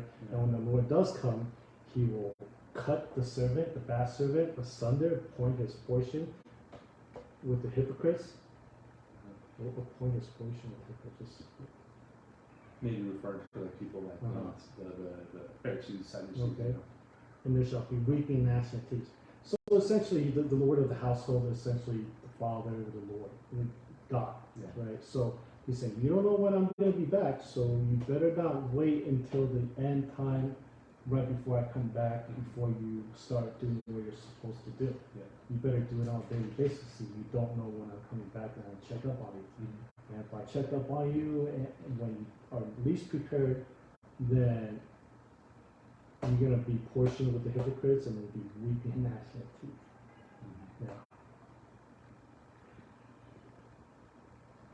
Yeah. Okay, got it. Yeah.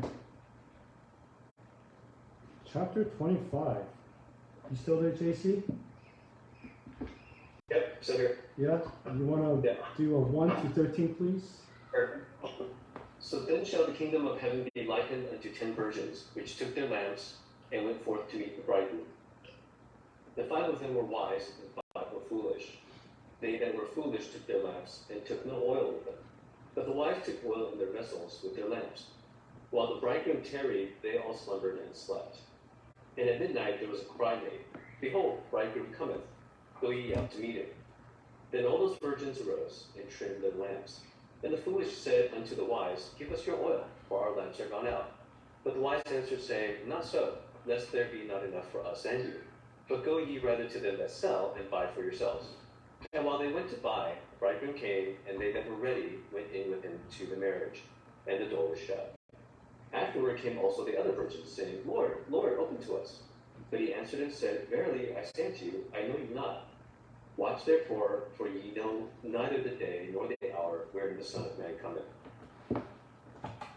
Okay. That's kind of interesting. So, is there some type, it sounds like to me there's some type of a marriage or like a honeymoon tradition going on here. Are you guys picking up on that? Yeah, there's a Like, you're supposed, if you're on your, I'm assuming on your wedding night, as the bride, you're maybe supposed to keep a lantern on so your husband can come visit you and consummate the marriage? no. Or am I just making shit up? You're kind of on the right track, I guess. Like Because if you have no light in your Yeah, room, there's- then no. no one's gonna come see you, right? 新郎指的是耶稣基督来，对对那新娘是教会， ，Yeah. 新 Okay. 娘是教会。那教会里面有一些人是已经准备好的。 Somebody in the church, somebody is ready to face God, Jesus. But somebody didn't really. They no fellowship with Jesus Christ, but they're still in the church. Very different. Okay. Yeah. Yeah, so I guess in those days, like the wedding would happen, like because they were betrothed and stuff like that. They were, how they would be betrothed for like a year or something like that. They were kind of still called that they're married, but I guess like the bridegroom, he would be from his house, go to his betrothed's house, and it's usually at night, and of course there's no city lights, street lights or anything. Go pick her up, and then they would march back to his house to have the marriage. So these virgins were friends of the bride, and of course they would participate in this wedding procession by lighting the lamp so they could see their way over to the bridegroom's house. It's a procession. Yeah. And then the marriage itself would be taking place at the bridegroom's place. Okay, let me read this again. When the kingdom of heaven be like 10 virgins. Okay, so we got 10 virgins, 10 young girls. Look up the word virgin in Greek, please.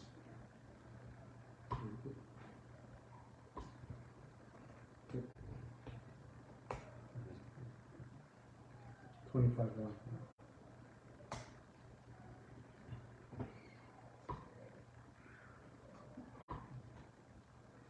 This is young girls. Virgins, that means virgins is the church.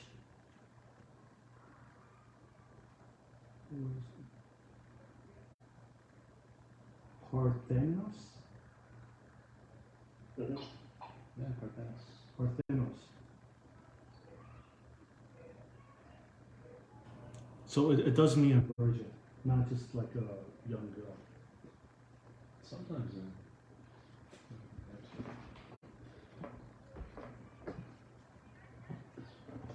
It could be like a 40-year-old virgin, right? Yeah, exactly. I don't know if it matters much in this context, but I'm just curious.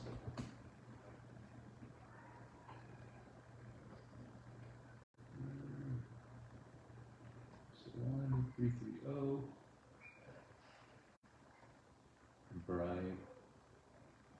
Bridegroom? Bridegroom is Jesus.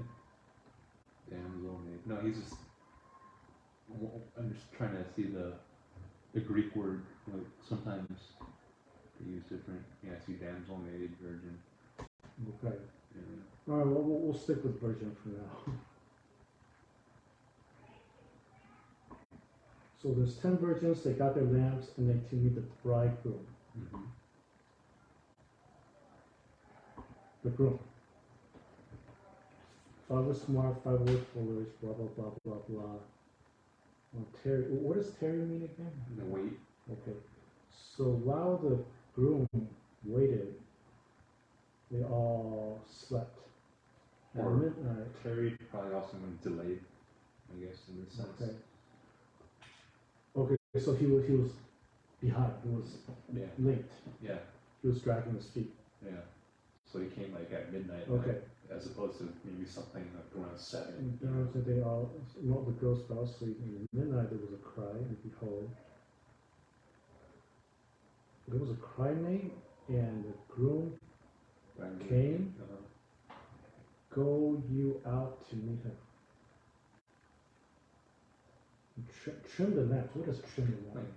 Light your lamps. Okay. I mean, that sounded weird. Yeah. Trims, to adorn, to trim, to set in order, put in proper order. Okay. The lamps could, Yeah. could also be like a torch. Kind of like, some type of stick with some type of cloth that would soak up, like, the oil. Okay. I get it, but I also don't get it. So let's talk about the stuff that I don't get. What type of weird tradition is this? Because the Jewish, they were still monogamous, mostly speaking, right? Because this sounds to me like here's a groom, and that he is supposed to choose one or a few out of the 10 virgins. No. The virgins are like the bridesmaids. Then why would they care if the groom doesn't visit them, right? So we have 10. Mm-hmm. And out of the 10, 5 had lights, Mm-hmm. 5 didn't have enough oil for lights, Mm-hmm. right? And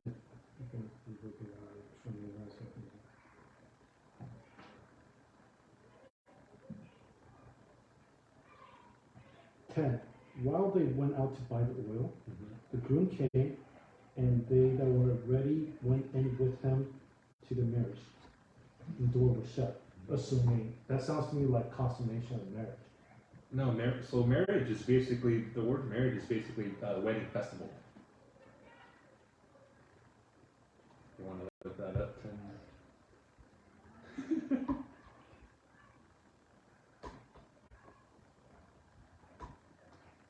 I mean, yeah, see, even on my have like interpretations already on here. Marriage 1, 25:10, wedding.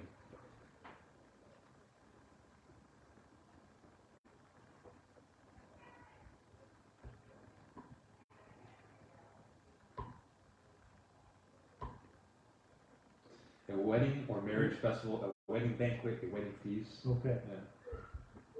What time of the day was this? This is definitely after sundown. What's it at midnight? They think. Okay. You know? So is it normal for marriage to start at midnight? Probably not, but I mean, You kind of get what I'm saying, right? Yeah. I feel that's why like my first impression is like this has reads to me, and I'm not saying right. This reads to me like a consummation act, right? So because okay, let's go back to 10. While women by the brides came, and they that were ready went in with him to the marriage. Okay, let's say to the wedding, right? And the door was shut. Mm-hmm. Okay, so is he supposed to marry one of those 10? He came for the bride, yeah. He came for that, but okay. The virgins again were just like like her friends, her bridesmaids.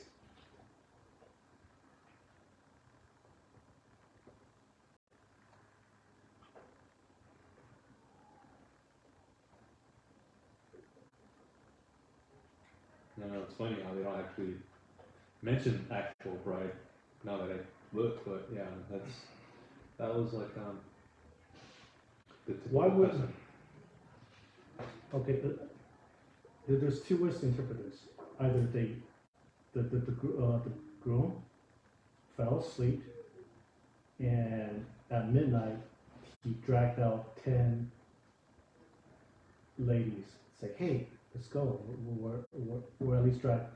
He was supposed to get 10 girls to bring to his wedding, right?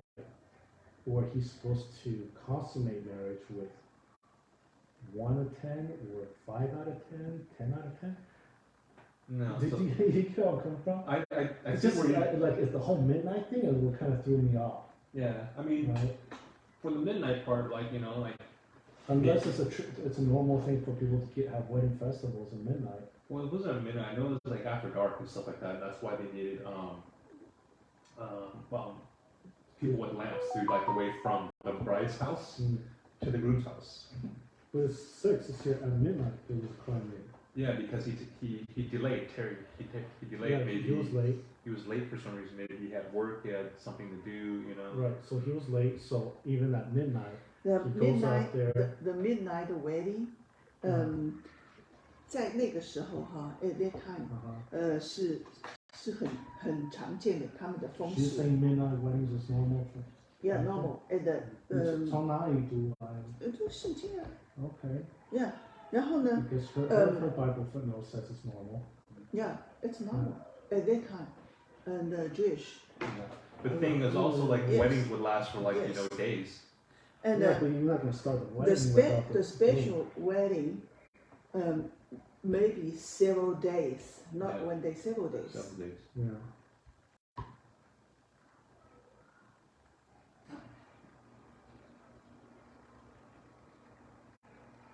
新郎英文怎么讲 Groom. ？Groom. Okay. Groom and his friends. Sometimes, at the groom's house, they have a banquet. Yeah. And the 新娘怎么讲 Right.？Right. Mm. And her friends. 10 virgins. Yeah. And the bride's house. Yeah, at the bride's The house. wait. Mhm. They wait. Then the 新郎 The groom the groom goes to the bride's house. and suddenly Mhm. show up in the Yeah. the girl's house, the house, and at that time, everybody have a big team is to celebrate. Mhm. Yeah.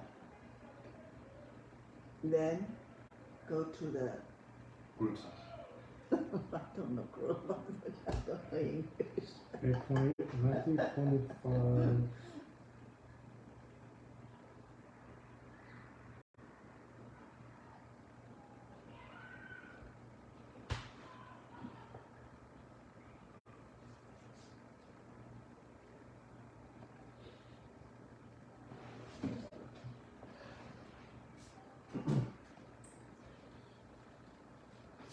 Five out of 10 women waiting a bridegroom wedding were ready. They have the wedding.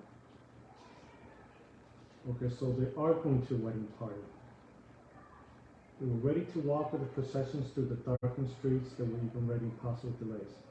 Another 5 in trouble, brown with relatives, and that's the way. With no other options on prices for oil, the wedding is going to arrive, and they're gone. And the wedding party.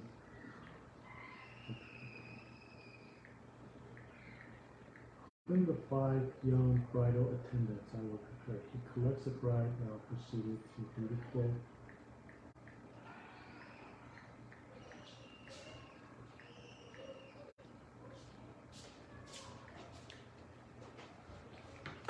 Okay, so it's just a wedding. So I was overthinking it. The whole midnight thing makes me think Yeah. okay. So the bride was never mentioned in here, Yeah. right? Which is kind of nothing to do now because you think, you know, the bride would be involved somehow. So he's collecting the Mhm. bridesmaid. There's 10 of them. 5 were smart, 5 were not. Mhm. And because those ones only were not smart, they were left behind. Yeah. which is a metaphor for, you know, you better be smart, you better be ready, because when I come get you, you know. Yeah, and that's why like when they finally got oil and they came to the groom's house, It was too late. he's like, I don't know you, because you know he doesn't know the bride's friends, in a sense. Yeah, I guess. You know what I mean? Yeah. Because they were her friends. If they would all came in all together at once, she's like, okay, So this parable is just essentially like, oh hey, be smart, you ready? be prepared. Yeah. Yeah. All right. Next is the talents, I believe. Parable of the talents. That's right. Like what I was talking to you earlier today. I'll go. What? 14.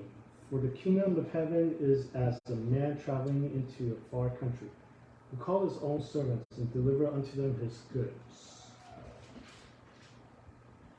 And unto one he gave his 5 talents, another 2, and to another 1, to every man according to his several ability, and straightway took his journey. Then he had received his 5 talents, went and traded with the same, and made them 5 talents.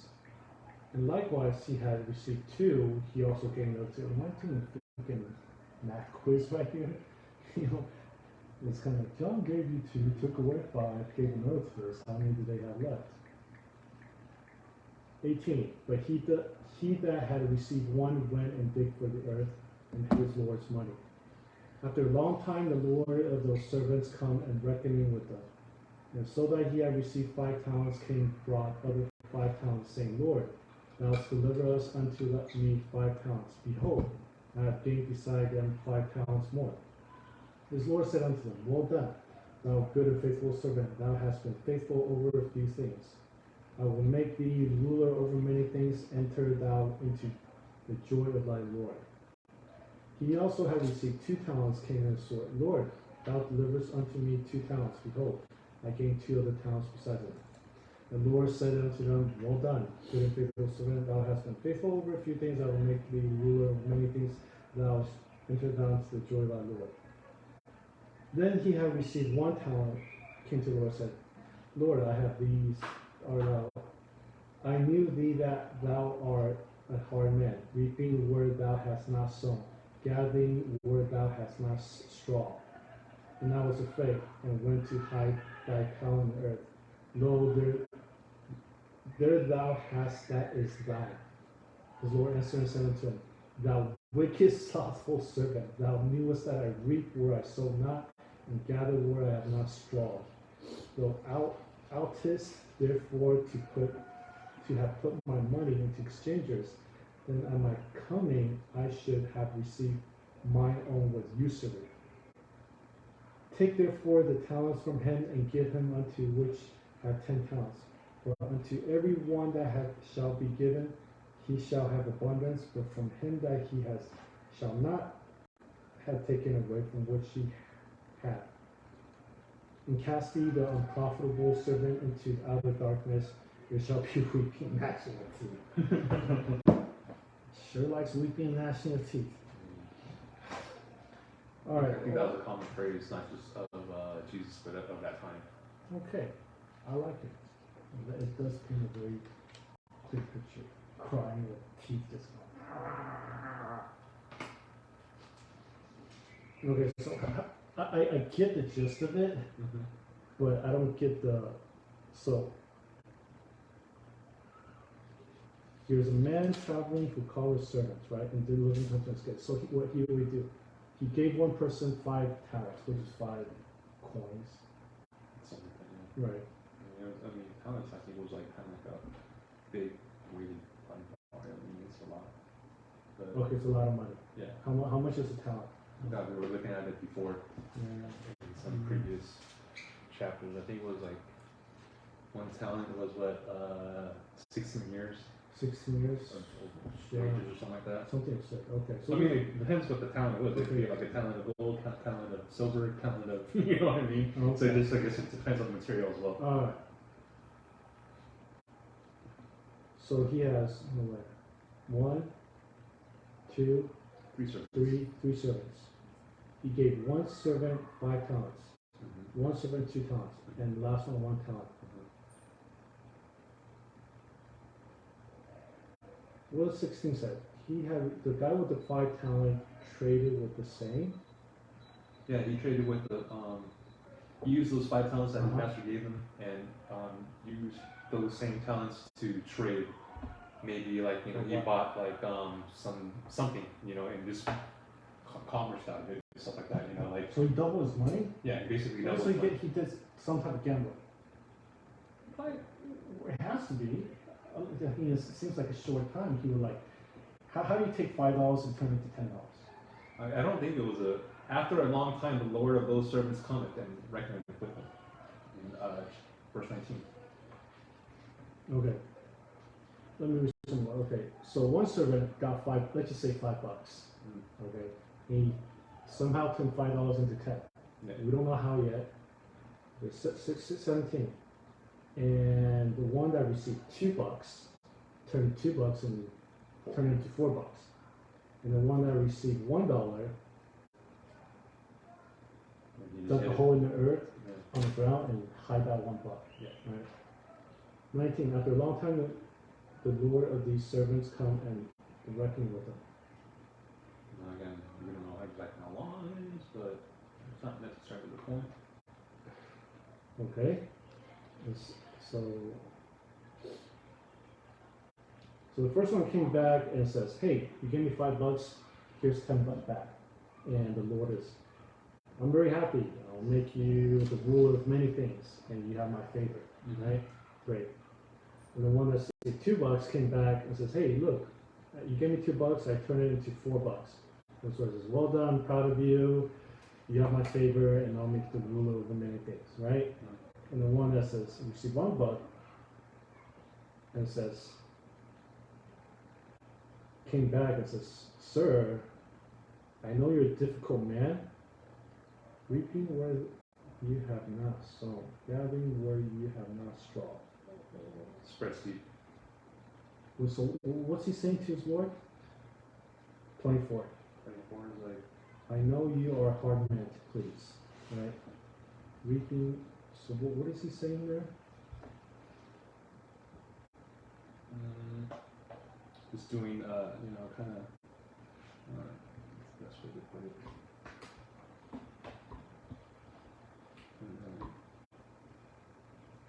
25, 24.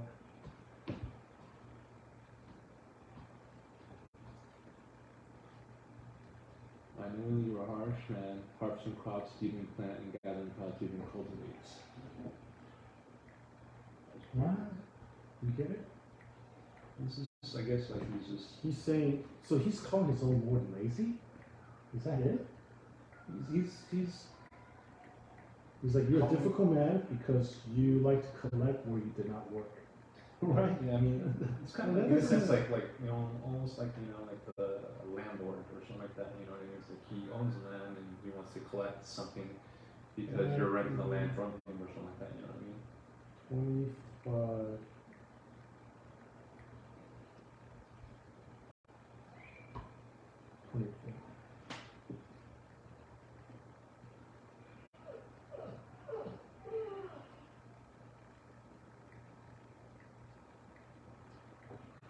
So I mean, I don't think that's really. I know it's probably not the point. But... Okay, let me see this. I mean, I don't think it's insane. The third servant makes his report, and it's much different. The story has been revealed. The servant simply buried the money master gave to him. He gives explanation in the following verse. He tells his master, is, in essence, that he sees the master as someone who finds a way to take as his own thing that were not his. His first servant sees his master as harsh, uncompromising, and authoritarian. Okay, yeah, so I was right. He is calling his master like a lazy. I mean, yeah, he was thief. calling him bad, but. Yeah. Okay, let me read this again. 24. Lord, I know thee, thou art a hard man, reaping where thou hast not sown, and gathering where thou hast not strawed. Straws? Yeah, it's spreadsheet. Spreadsheet, okay. 25. And I was afraid, so I went to hide your money in the earth. There thou There thou hast, that is thine. Here's what is yours. So he gave us $1 back.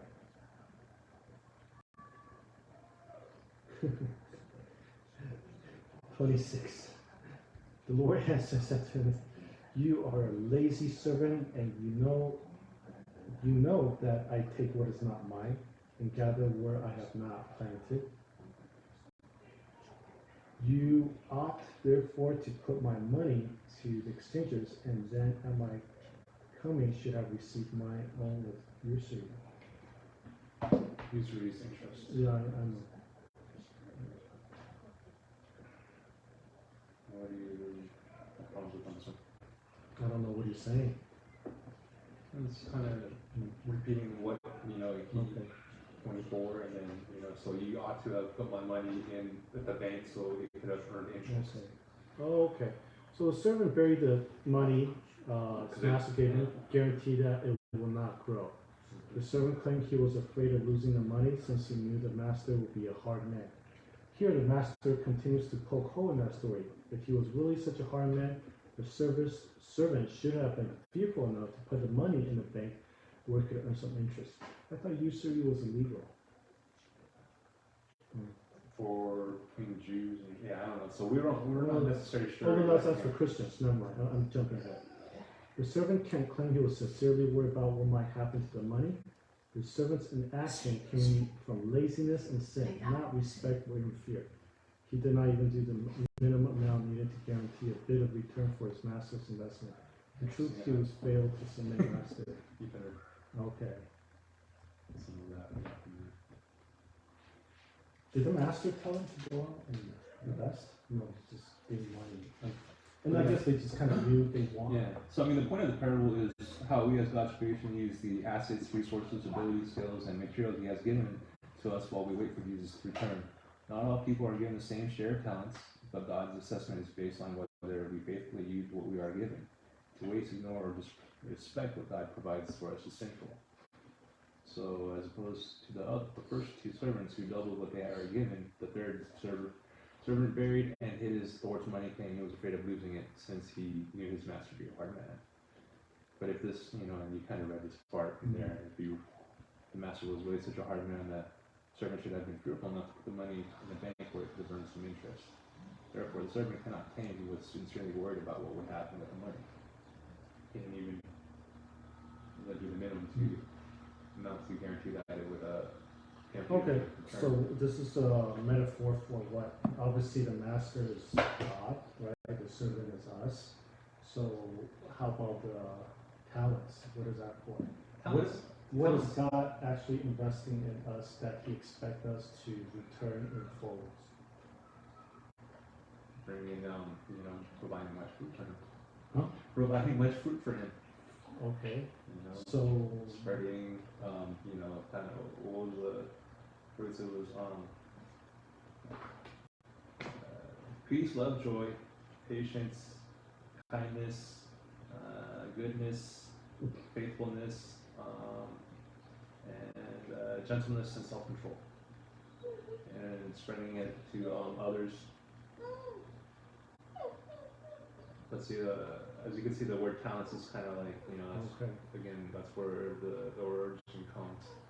Talents of either, whatever talents we have to use for God's purpose. This exchange is important in understanding the meaning of the parable. The point is not about money. Jesus is showing his followers what he can expect of them while he is away. And they are waiting for his return. He expects them to take whatever they are given and use it on his behalf until he returns. He expects a productive and enthusiastic participation in working for the kingdom, a kingdom that will come right after Jesus' return in the world as we know it. Okay. I think this parable is contrasted with the first one, and I think the first parable talks about the bridegroom not knowing the foolish bridesmaids, right? Mm-hmm. This one's kind of the opposite. It's the servants not knowing the master, and I think this is kind of the main part, because both of them talk about I don't know you, right? And then So, and that makes sense because, like Mike said, bridegroom doesn't know who the bridesmaids are. The bride knows who the bridesmaids are.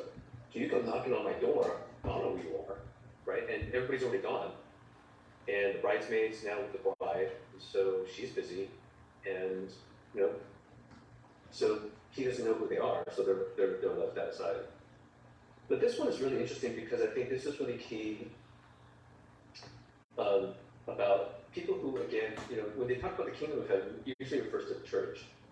And so there are people who are in the church who think they know Jesus, but they don't, because if they know Jesus to be kind and gentle, they know him to be gracious and generous, there's no reason for any of us to take a risk and go out and risk losing everything, because God is who he is, and if we know him, we'll do what we can, even at a loss, if we think it's going to be a loss. But we're going to try our best to make it happen.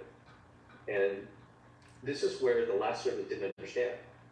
He said, well, you are a hard man. Hard man, right? Yeah. You reap where you don't sow, and you gather where you don't, put seed.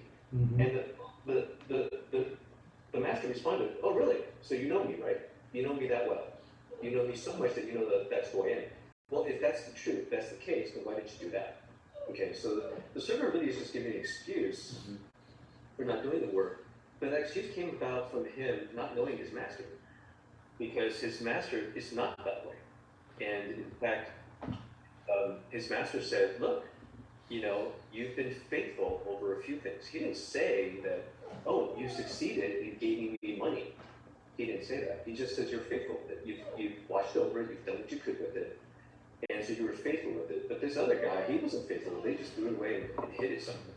He didn't have to be faithful to anything. And so all he was just protecting his own skin. And that's exactly what, a lot of Christians today are like. They just think about themselves and trying to make sure that, hey, I get mine. And, I just don't want to, do something to make it look like I'm not Christian. Okay? And this is a problem.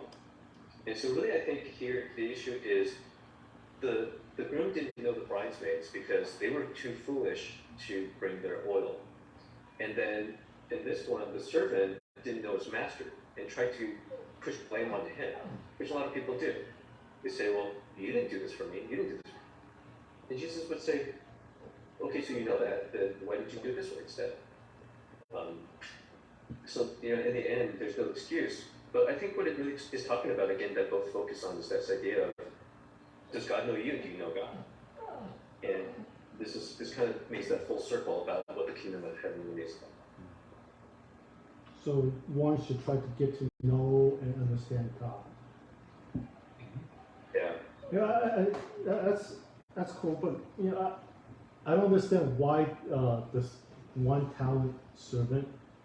I can understand why he's like, okay, I'm lazy and I'm coming with excuse for not making you profit. But I wonder why he insulted his own Lord, right? He's like, hey, he's essentially called his own Lord either lazy or undeserving, because like, hey, I know you reap where you didn't. Essentially, it's like you like to take what is not yours and you take what you didn't work for. That almost seems like a little bit out of context, right? Because we don't know if this particular Lord did or does or don't do that. I don't know. It seems like this insult doesn't add or take anything away from the point. Or am I missing some type of additional? For me, when I read that, I kind of felt like he was just kind of like I said, like a landlord who was like, perhaps like leasing out. I was just kind of likening it to that, where he was like leasing out land, or some kind of like in the other parable that we saw, when he leased his vineyard out to vinesmen and stuff like that, and when he came to collect like his share, he didn't do any of the work, right? But he was still collecting his share. So I was kind of thinking, I guess probably because I was thinking of that particular parable, that this is more or less the same thing. How why this master was reaping where he didn't sow, and all that stuff. Yeah. I felt like he was like just like the landowner, just getting his rent or something like that. I don't understand why the servant decides to point that out. like, it doesn't seem like it does anything other than to maybe insult his Lord a little bit more. Yeah, again, I don't know. I'm with Jason in the fact that, like, you know, he's just trying to give excuse like, oh, I was afraid to lose your money, so I just threw it away. No, that makes sense. You know? But it's like, oh, I don't want to lose your money, so I buried it. Like the servant said, like, well, you know, I know you're like just you're this big shot and stuff. I don't want to lose your money, so yeah, that's kind of how I took it. Okay, no, you're right. That makes sense. Like so essentially, he's calling his Lord like a big bully, right? Hey, I know you like to take what's not yours, and you're hard meant to please. Therefore, and because I'm so scared of you, that's why I hide the money away. Oh, kind of. Yeah. Again, I'm not.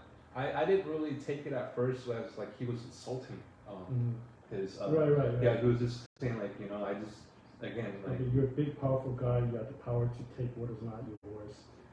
But yeah, so I don't. Yeah. When you say take what is not yours, I don't.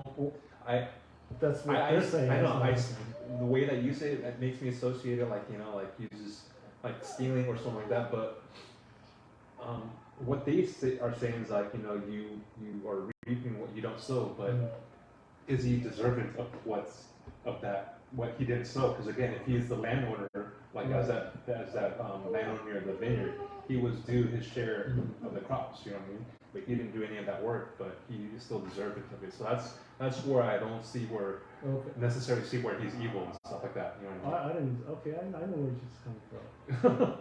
Okay. Yeah, but that part about being a hard man, I think, Yeah. I agree. I think, you know, he's a natural landowner. He gets what he should get.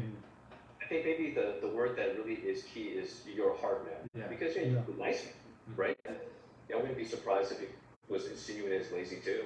I mean, it's possible. Yeah. Now that I read it again, I feel like he's just like his point was like, oh, I'm so scared of you. That's why I hid the money.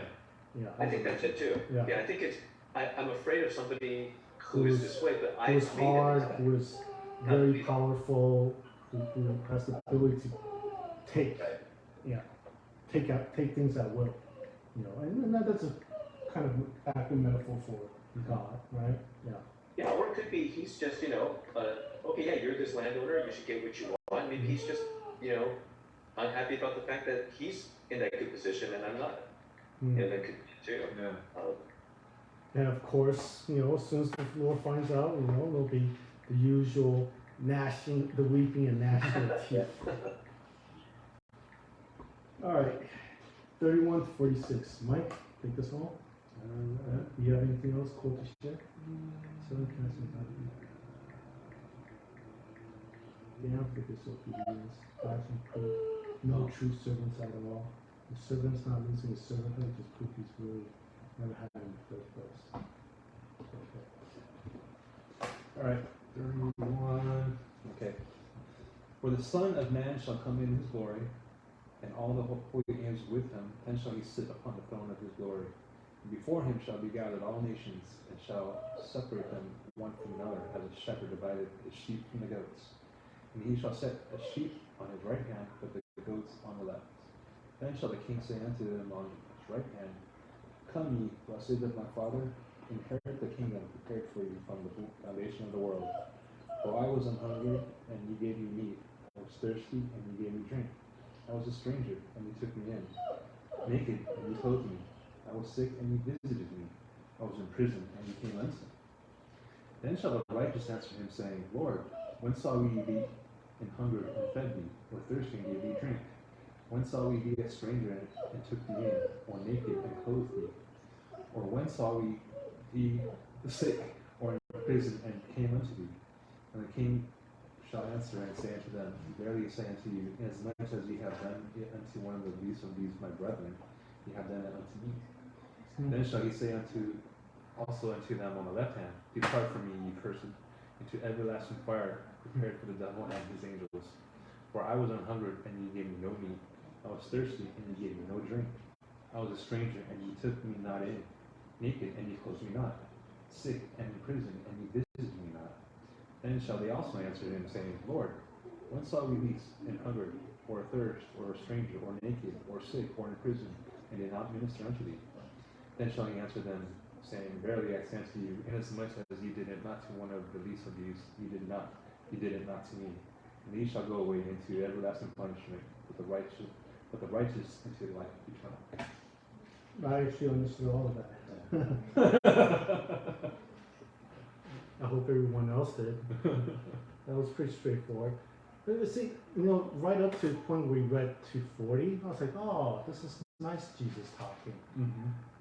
He's like, because essentially it's like, at the end of time when God sits on his throne, or Jesus sits on his throne, and everybody will be gathered, and there'll be two separate groups, right?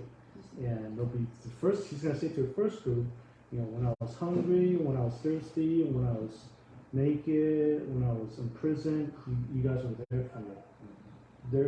And then they was like, oh, we don't remember ever doing this to you, Lord, right? And then they say, well, you did this to other people, so You did it for me. inasmuch as you have done it to at least one of these my brothers, you have done to me. I love that. That's good, nice and sweet Jesus talking. And as soon as he started the next thing, I was like, oh shit, here comes freaking angry Jesus again, right? Same thing with the other ones, they did nothing, and those shall go away into everlasting punishment. What's the crying and gnashing of teeth? I know. Passed away and burnt away. I think it's because he finished that sentence with what happened for the righteous. If he didn't, Just like I was kind of waiting for that too, but then grinding, tearing, gnashing teeth. Okay. Yeah. 2 more chapters. So be nice to each other, because whatever we do unto each other, the Lord represents the action unto him. So if you be nice to each other, then you will have righteousness into life eternal. And if you don't treat your neighbors and brothers nicely, then wailing, crying, gnashing of teeth, everybody. Right? Okay. What was interesting?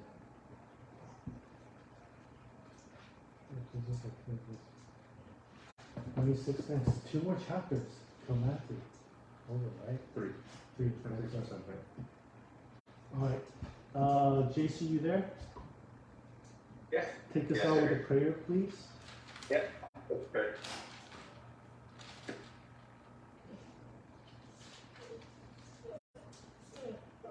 Lord, we thank you for your word. We thank you that you've given us your word. And Lord, we don't understand why it has to be this way, but it certainly does work pretty well. That you give us your word, and Lord, we can study it, and then you give us light. So I'm grateful to you for that. Lord, I thank you for Benny and Mike, and I pray, Lord, that you would bless them richly, even more so.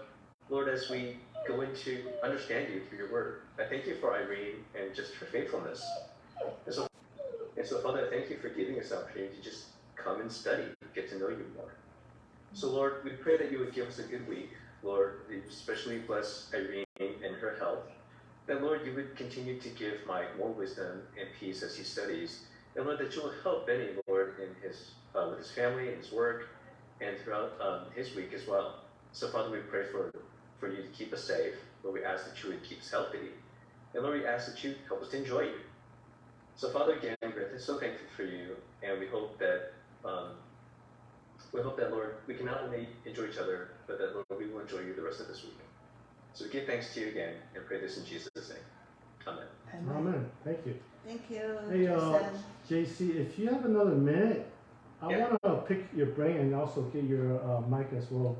Yeah. We've been, at least I've been, I think this comes as no surprise that, I've been kind of looking into different Bible versions to perhaps replace the King James that we've been doing. And this is just simply to make this process easier, at least for myself. I know Mike does appreciate some of the more artistic, more literal side of King James Version. I think the way Mike is reading his Bible is excellent because he's relying on multiple versions, comparing and contrasting. That's of course the best way. But for our purposes, I don't think King James is easy. It's not, that's why I'm so yeah. amazed that Mike can read out of the King James like that. I think it's great. Yeah, it's very impressive. I lack that capacity. It's in here. It's a struggle for me. So, based off my research, seems like the NSRV might be better. Yeah, what do you think? NSRV is fine. Yeah, The revised version is fine. yeah, new revised. What is it? New revised English standard, right? Standard version, yeah. Yeah. Revised standard version, yeah. I think it's fine. Yeah, it really is how you feel Mhm. you're getting the most out of it. I think in the end, though, most people just go to different versions and just to double check and see what what other versions say. Yeah. But if you want to mainly use it, the NSRV, that's fine. I think it's a Okay. legitimate translation. Yeah. So perhaps in the next few weeks we could make that. Well, you know what? Let's maybe finish up Matthew with King James, and then after that we can do Mark, and then we'll transition to NSRV. So there's Yeah, a I little. mean, I have all those translations in my app. So I'm sure you do. How many appeal? Like more of a linear type of vibe. yeah. As opposed to staring at a screen and like kind of glancing back and forth. Yeah. Yeah. Yeah, I'm happy to get us all copies of it if you want. I'd be happy to send you a copy, Okay. and we can, go through that. I'll probably still use an electronic one, Yeah. but let me send you a copy. Mike, you want a copy, NSRV? Guess. You want it, or you just gonna rely on the internet? Yeah. Yeah. I have your addresses, so I'll just send it to you. Okay. Yeah, I'll try to pick a good one, hopefully bigger letters. Well, I got my glasses now, so Okay. I can manage. Irene，你还好吗？你不需要吗？我们再讲用另外一个 version。用哪一种？你们要哪一种 NSRV。 ？N SRV New Standard English. 新国际版。 How many copies do you want one or no, Mike? 我是觉得可以参考每一种的版本，应该 Yeah, 一起 we can check it out. 来读， Yeah. Okay. 一起读。 All right. I'll give myself a copy. Oh, you know what? No, I'll send it to you. Okay, I'll yeah, make yeah, a copy okay. for all of us. Yeah. Yeah. Thank you. Yeah, we can. I figure think that out. maybe Jason would appreciate one as well. Yeah, so I for one really- that it's easier for all of us to read. Yeah. Irene, I think she's okay with her Chinese Yeah, version. Chinese version. Yeah. And I guess Mike, you might want a copy. Yeah, so Okay. just get the four of us. So. Yeah. Okay. Sweet. Yeah. It's good to have several copies anyway, because you can kind of go back and forth and just see what other interpretations say. Yeah. And sometimes you just get a better reading from it. Agreed. All right. Yeah. Hey, thanks a lot, man. Yeah, I love you guys. Thank you. Likewise. Thank you. Good job, Mr. Server. I'm looking forward to the next one. Yeah, I'd love to have you there. Looking forward to one day when you guys get it. So- You don't want me up there. The stuff I might say gonna get you in Well, trouble. we'll see what God. We'll see They're what God gonna wants get you in to trouble. say in His time. Maybe 1 year, maybe 3. I don't know, but maybe half a year. I don't know. So Yeah. we'll see. I noticed it's a nice little crucifix up there. Oh, the cross. Yes, the cross. Yeah. They're gonna stick me on that if you let me up on that. It's like blasphemer, antichrist, That's the whole day. crucify him. You're gonna see me dragging the cross down the street, carrying it. No, we built that out of Home Depot parts. Oh, nice. Okay, I'll be crucified on Home Depot wood. It's good to know.